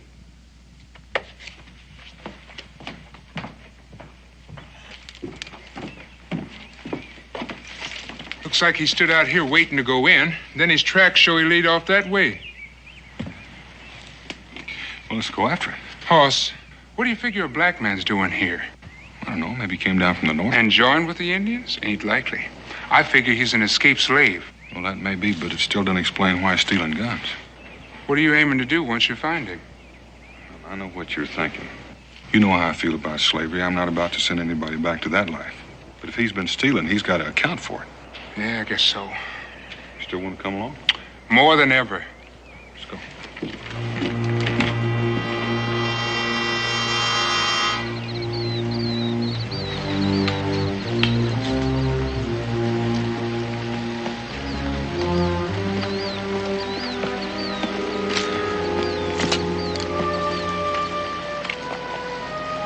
Yeah, he don't leave many signs like that. Maybe he is an Indian. If he isn't, he's been taught real good. Things are getting easier.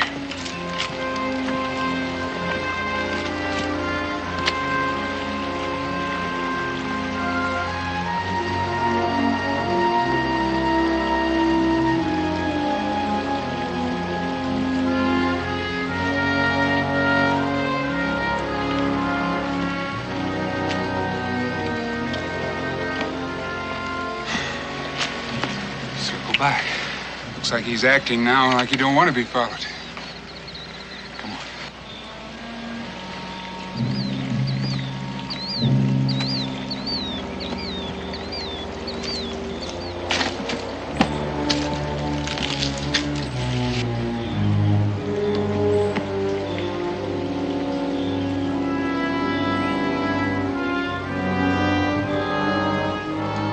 Looks like he's trying to play squirrel on us. Or else that's what he wants us to think. He'd spend a whole day trying to figure out where he came down. I guess maybe then we spend a whole day. That's what he wants us to do. Sign's too plain. He's backtracked into those rocks and turned off someplace. Come on.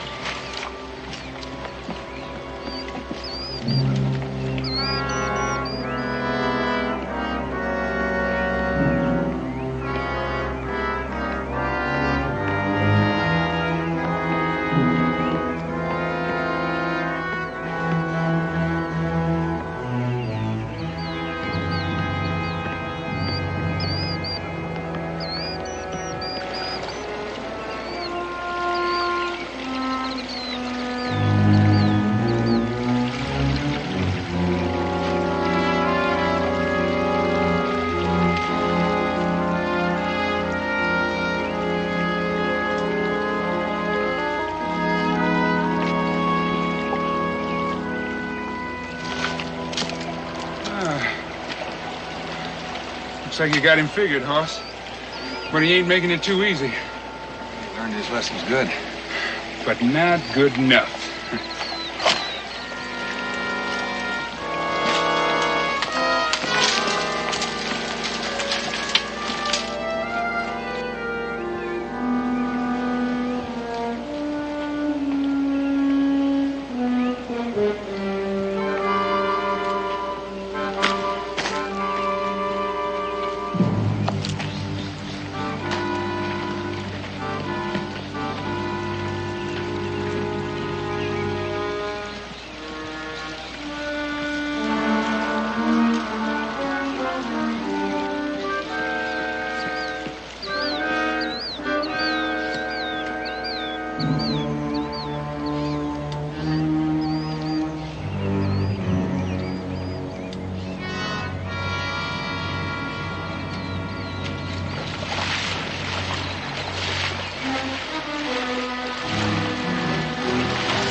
Be more than a half an hour ahead of us.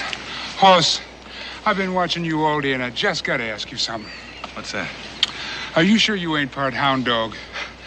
Don't laugh. I seen you sniffing at times when there wasn't no trail at all to be seen. Why don't you talk? If he's carrying food, you'd be way out in front of me. Well, he is getting easier to follow. Just careless. I figure he thinks maybe he's out in the clear. I reckon maybe he's heading for that ridge.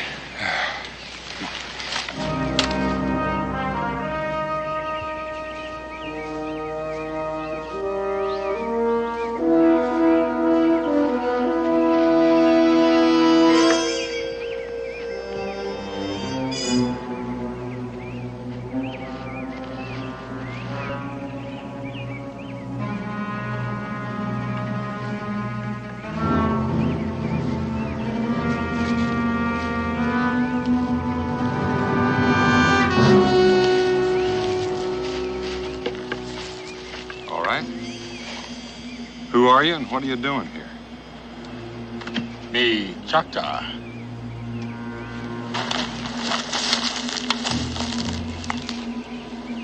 Hunt game. What kind of game are you hunting? Is that your gun? My gun.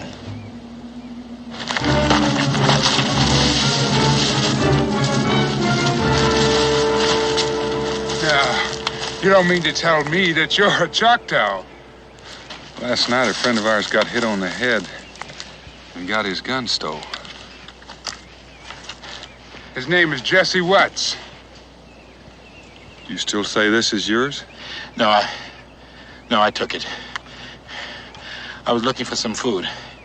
I didn't see anybody. Then all of a sudden, he jumped up at me with that gun. I grabbed it. It went off. I grabbed some food and ran. And you left him there? I didn't know what to do. I thought he was dead. Well, he ain't. No thanks to you. Oh, I'm happy to hear that. I ain't never hurt nobody. No? Not even when you got this cornmeal? What do you mean? This was stolen from Charlie Bates, who's near death with his skull busted. Now, you tell me again you haven't hurt anybody. It was an accident. Who are you? Let's hear the truth.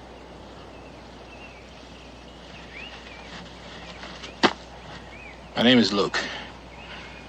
I'm a runaway slave. I'm just trying to be free. I ran into this band of Choctaw. I was awful hungry. They took care of me. Then I got the idea if I pretended to be an Indian and head north. They gave me these clothes and I painted myself up and started out. I didn't want to hurt anybody. I just wanted to be free. Are you lying again?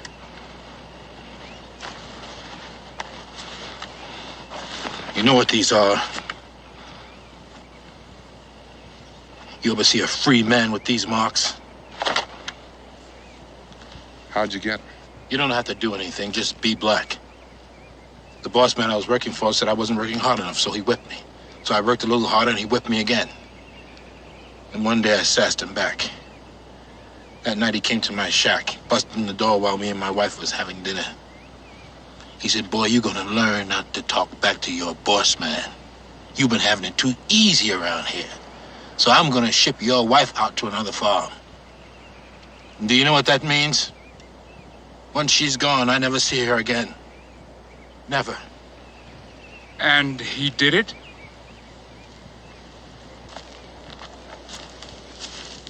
He never got the chance. He grabbed and started pulling her up. I moved to him. He pulled out a pistol. All of a sudden, she grabbed for it. The gun went off right in her middle.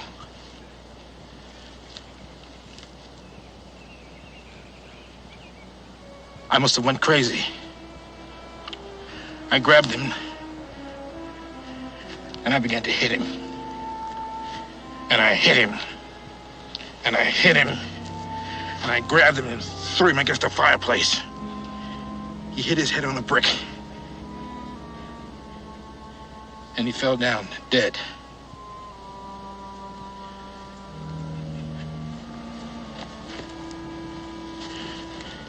You shot my wife. Where is she now?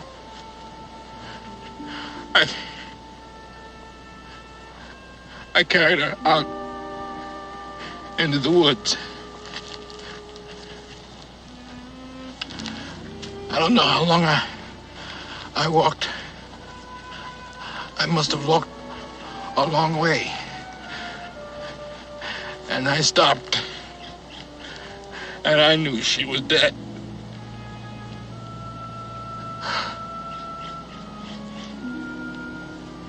And I buried her. At least she was buried free.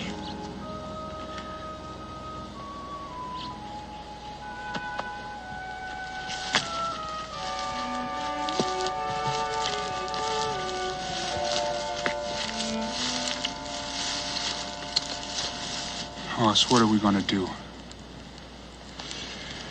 Well, we find a place to make camp. We'll start back tomorrow. Are we going to take him with us? That's what we came out here for. Gideon, you're not forgetting Jesse or Charlie Bates, are you? No, I ain't forgetting. All right. Come on.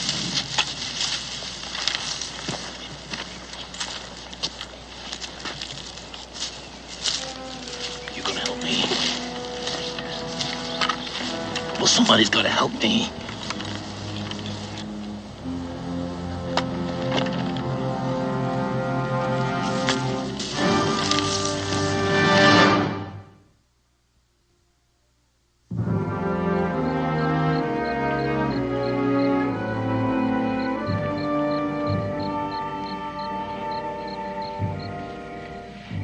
Take more than a feather and some war paint to make you look like an Indian.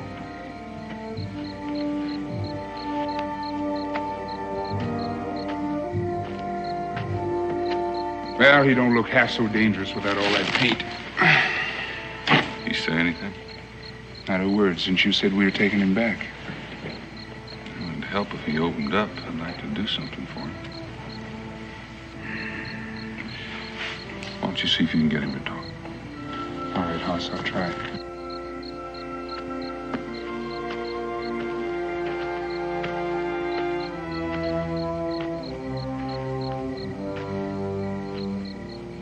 Something the matter? Here, let me see. Oh, it ain't nothing broken, but you got a good bruise there. How'd it happen?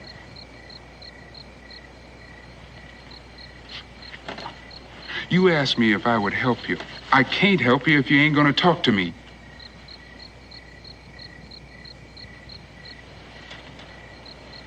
A trap. I stepped in a trap. Well, it must have been one of them little ones. They'll ache you up a bit, but they won't break no bones. How far you reckon you traveled? I don't know. I've been going so many directions, I don't know where I am. Well, if anyone's been chasing you, ought to be clear of them by now. Maybe.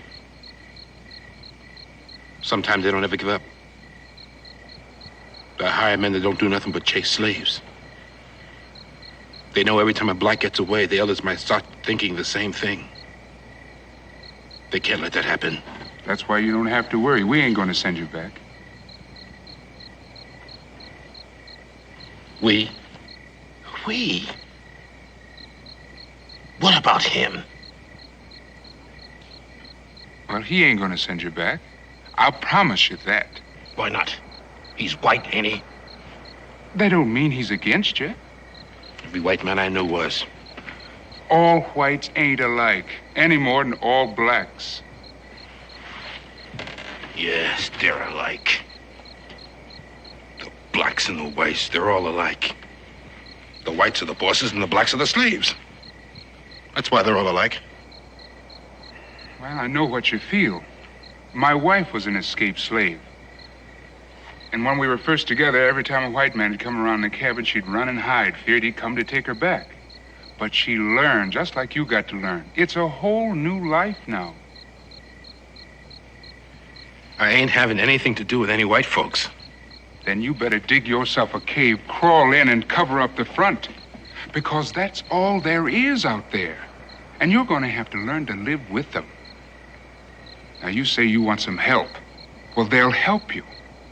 You take Daniel, he'll help you. But you got to talk to him.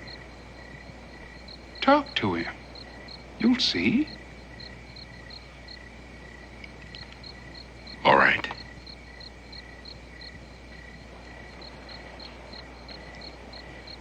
Daniel?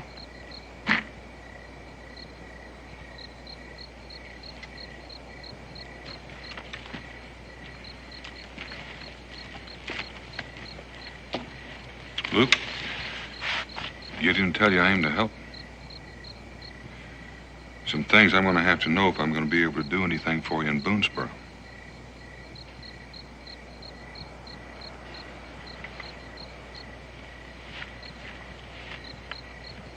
I told you why I run away.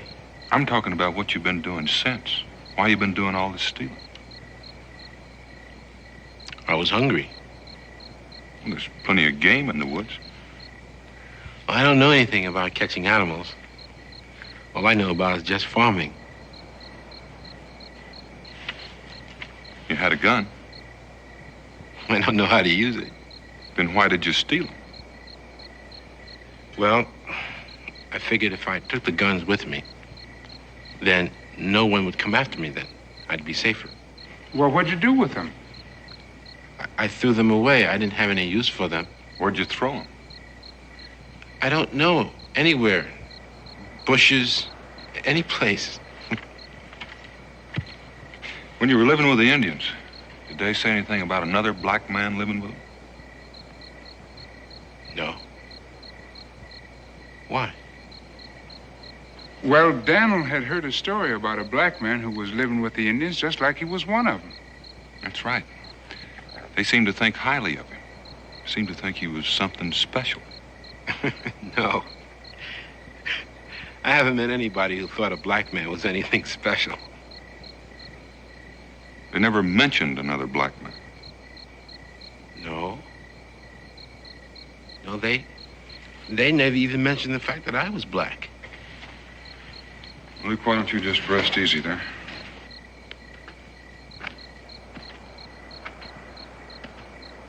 Well, Hoss, what do you think? Can you help him? There's something wrong here, Gideon. Well, he answered all the questions. There's something else you want to know? He came up with all the answers, but when you put them together, they don't add up. What do you mean? Well, like when he says all he knows is farming. Now, where'd he learn this trick of doubling back on his tracks to cover up his trail? From the Indians. Well, if he had time for that, how come he didn't have time to learn something basic like learning to live off the land? Well, maybe he was too busy heading up north. Maybe. But if he was going north, how does it happen that when we ran across him, he was heading due west? Maybe he didn't know where he was. Now, you know he knows the sun sets in the west.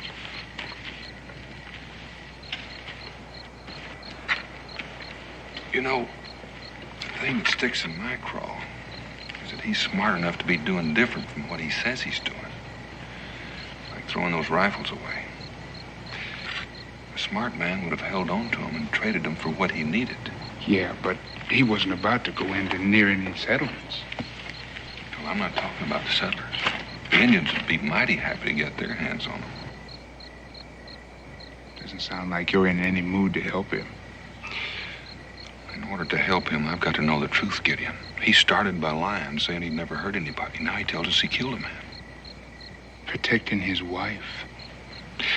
I'm just trying to find where the lying stops and the truth begins. It's plain to me that everything he did for a reason. To stay alive. I wonder if that's his only reason. Well, I'll sleep on it. Maybe we better tie him up for the night. Oh, Hoss, you don't have to do that. I told you, Gideon, we're taking him back. I know that, but you don't have to truss him up like some animal. Well, now, if he gets away, I'll just have to go find him and bring him in, and that's a waste of time. Well, he won't run. I'll guard him. We'll both guard him. You can have the first shot.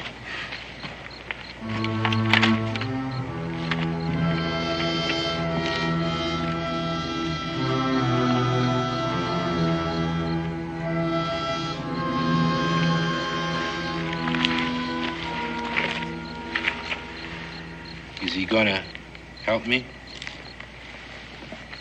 You better get some sleep. We'll be starting out early in the morning. All of us? Luke, if you said you were heading north, how come when we found you, you were heading west? The Indians told me about settlements due north, so I figured I'd cut around them by heading west. Well, didn't they say anything about needing guns? You could have sold them guns to them, you know. Yeah, I thought about that. But I figured I'd never see them again. And anyway, you can't make time if you're gonna lug them guns around with you. Yeah, that is right.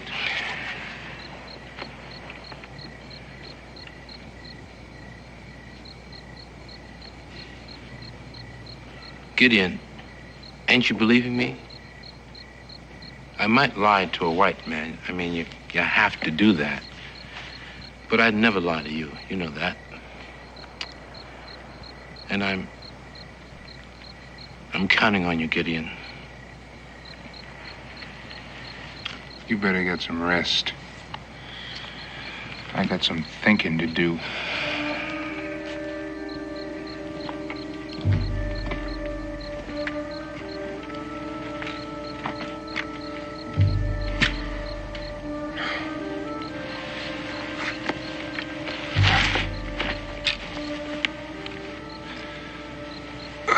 Everything all right? Uh-huh. It's my turn to sleep. You look a little tired. I can't understand why. Well, it might have been easier to tie him up. It wouldn't have been for me.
You two feel a need for some exercise?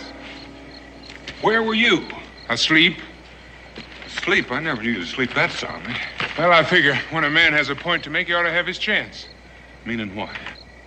You said we should have tied him up. I guess you made your point. While you were sleeping. Hoss, if I had wanted to let him go, I would have let him go while I was guarding him.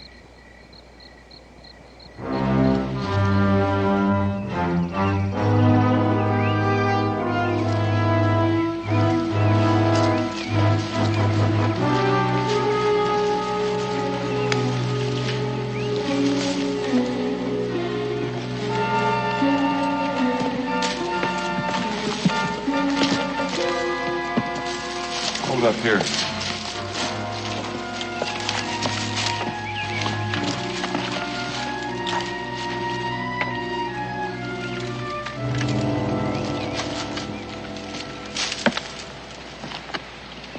Hoss, how about last night? Forget it. No, you were right. He was bound to try and get away, but wouldn't you do the same thing? Well, that's why I want him tied up. I guess that's why I didn't. I know we gotta take him in, but it seems like when a black man does something wrong, all the blame falls on the blacks. That's why it ain't easy. Remember the time I stuck my hand in a hole and got bit by a rabbit? You know I don't consider all rabbits man-eaters. Hoss, you sure do come up with the right story at the right time. Come on.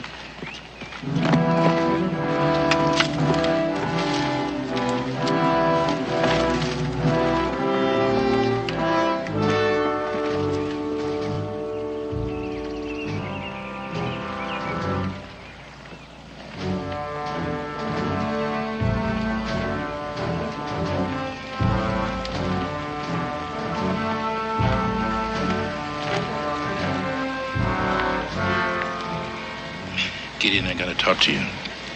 Yeah, what is it? Not now. Later. Tonight.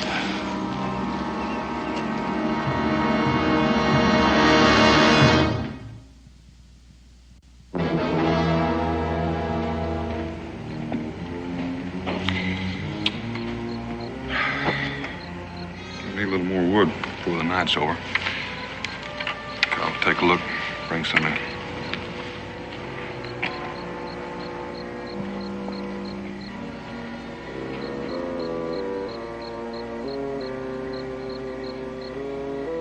Now is the time. Are you going to help me? Gideon? I said I'd help you, and so did Daniel. A white man? He's the truest man you'll ever meet. You can't trust any of them. They'll say one thing to your face, and as soon as your back is turned, they'll say another. You don't know what you're talking about. Don't I? I know them. I've lived with them. You said you worked in the fields. Before that, I was sent to the owner's house to take care of his son. Everywhere that boy went, I went with him. I'd play with him. I went to school with him. At night, I'd sleep on the floor near his bed. And through the floorboards, I could hear those whites talking about their niggers, their savages, their animals. I was young enough to think they were talking about somebody else, not me. Until one day, that boy came to me and said he was going to sell me. Why? Because it was a good business deal. I had taken care of him practically all his life. He was going to sell me because it was a good business deal. It was right then I made my vow that I was going to be free and every one of my people were going to be free. Can you understand that, Gideon? Because if you can understand that, help me, Gideon. Set me free. Gideon, look at me. Look at me, Gideon. What do you see? A black man, your brother. Is it right for one brother to be free and the other brother still a slave? Yeah, but setting you loose out here in the wilderness ain't the answer. Now, I've been thinking on what'll happen when we get to Boonesboro. So have I. No, Daniel will speak for you. Then they'll understand why you did these things. They'll probably probate you to Daniel's custody. And then I'll be his slave. Daniel don't want no slaves. Ain't you his slave, Gideon? I am nobody's slave. I am free. And that's what you can be. I can teach you how to hunt and trap, how to live off this land. And then when you want to, you can head out west. Work for somebody or own your own farm, whatever you want to do. And our people? Can't nothing be done for them, less than they're free. I can free them. It can't never be. You take an army. Besides, it's got to be done by the law. And that's how Dan'll get you free, by the law. Well, I guess you know what you're talking about.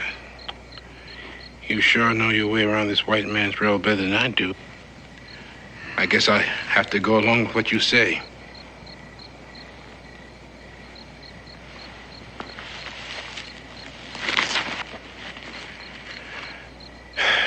It's the best way.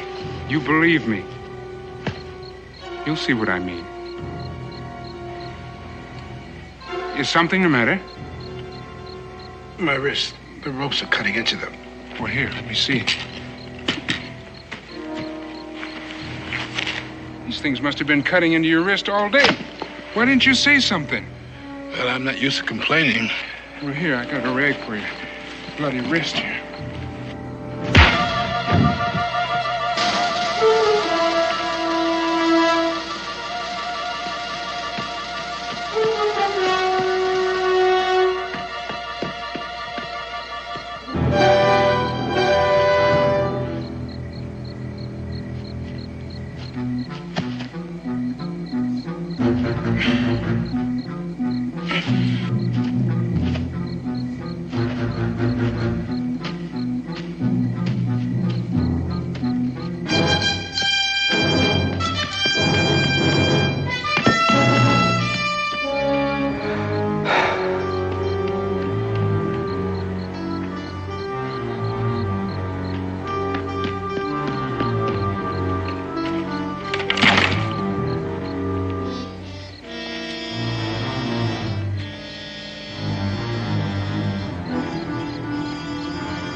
There now, it's not too tight, is it?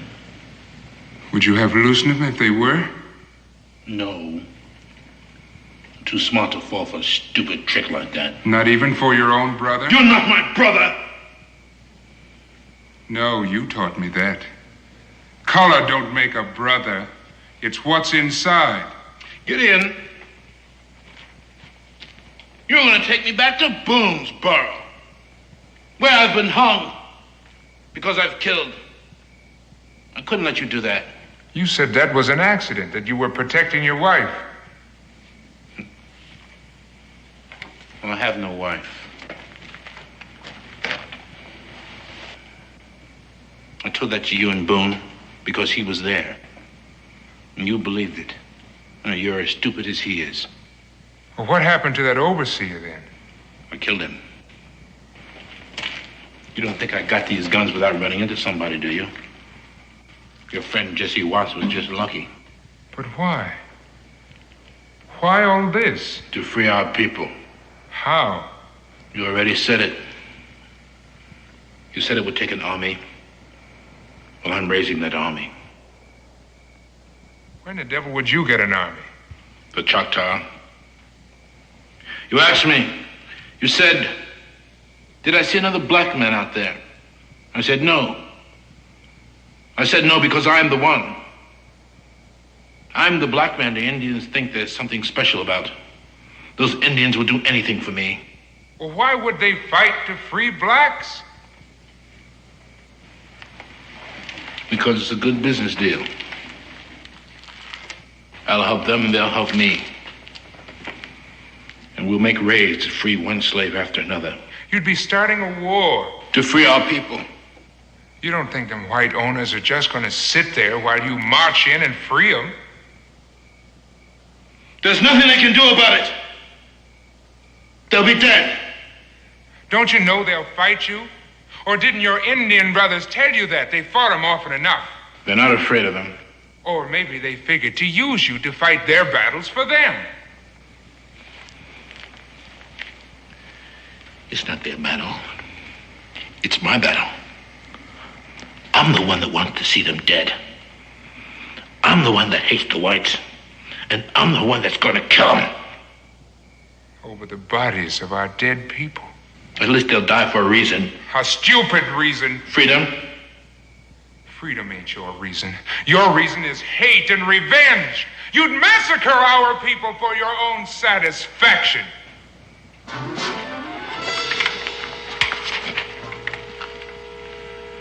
Well, there's nobody who's going to stop me. And you're not going to be around to do it or see anything about it. There's nothing you can do. Because you're going to die.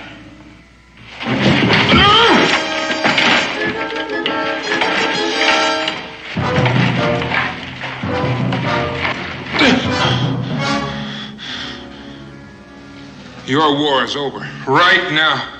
Well, go ahead. Kill me.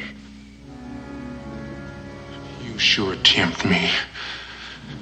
But killing don't solve nothing. Not even killing you. How long you been standing there, Hoss? Long enough. And you didn't do nothing? Well, you said it, Gideon. When a man has something to prove, he ought to have the chance to do it. Hoss, I sure got a big mouth.